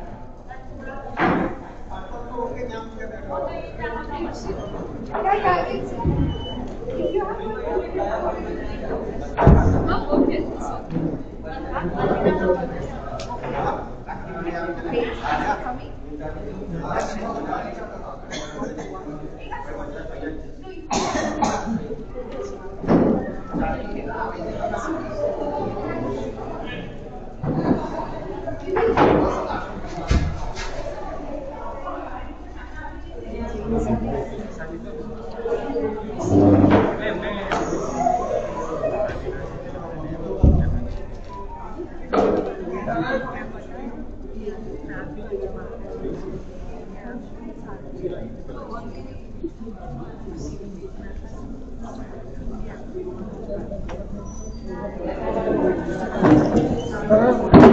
सेवा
No, we got more. There are more over there.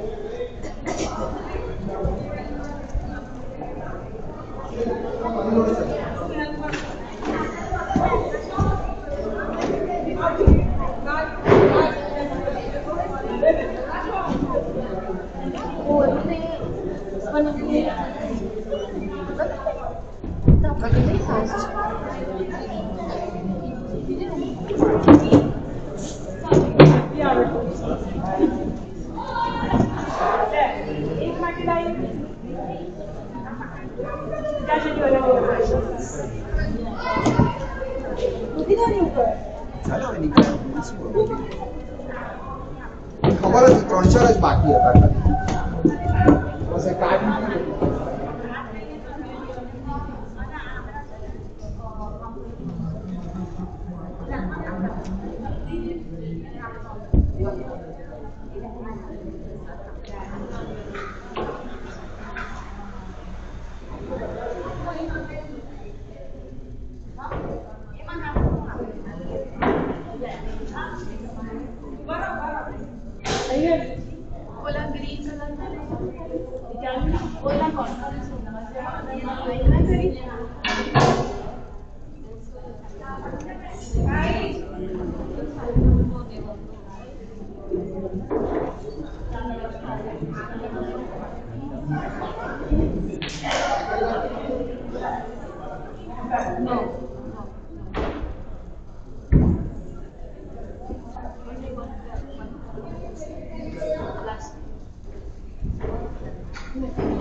મંદિરમાં એક હતો તમારા વતી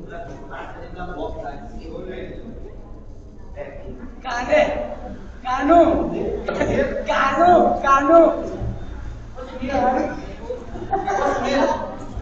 મમ્મા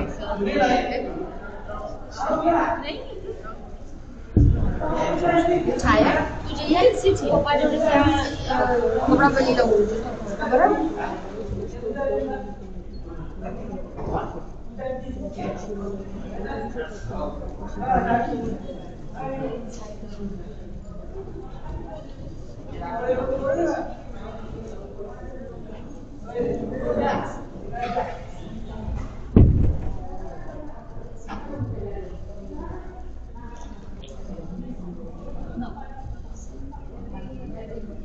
आरती 4 minute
ના હું તો ના ભલે દર્શન કરવા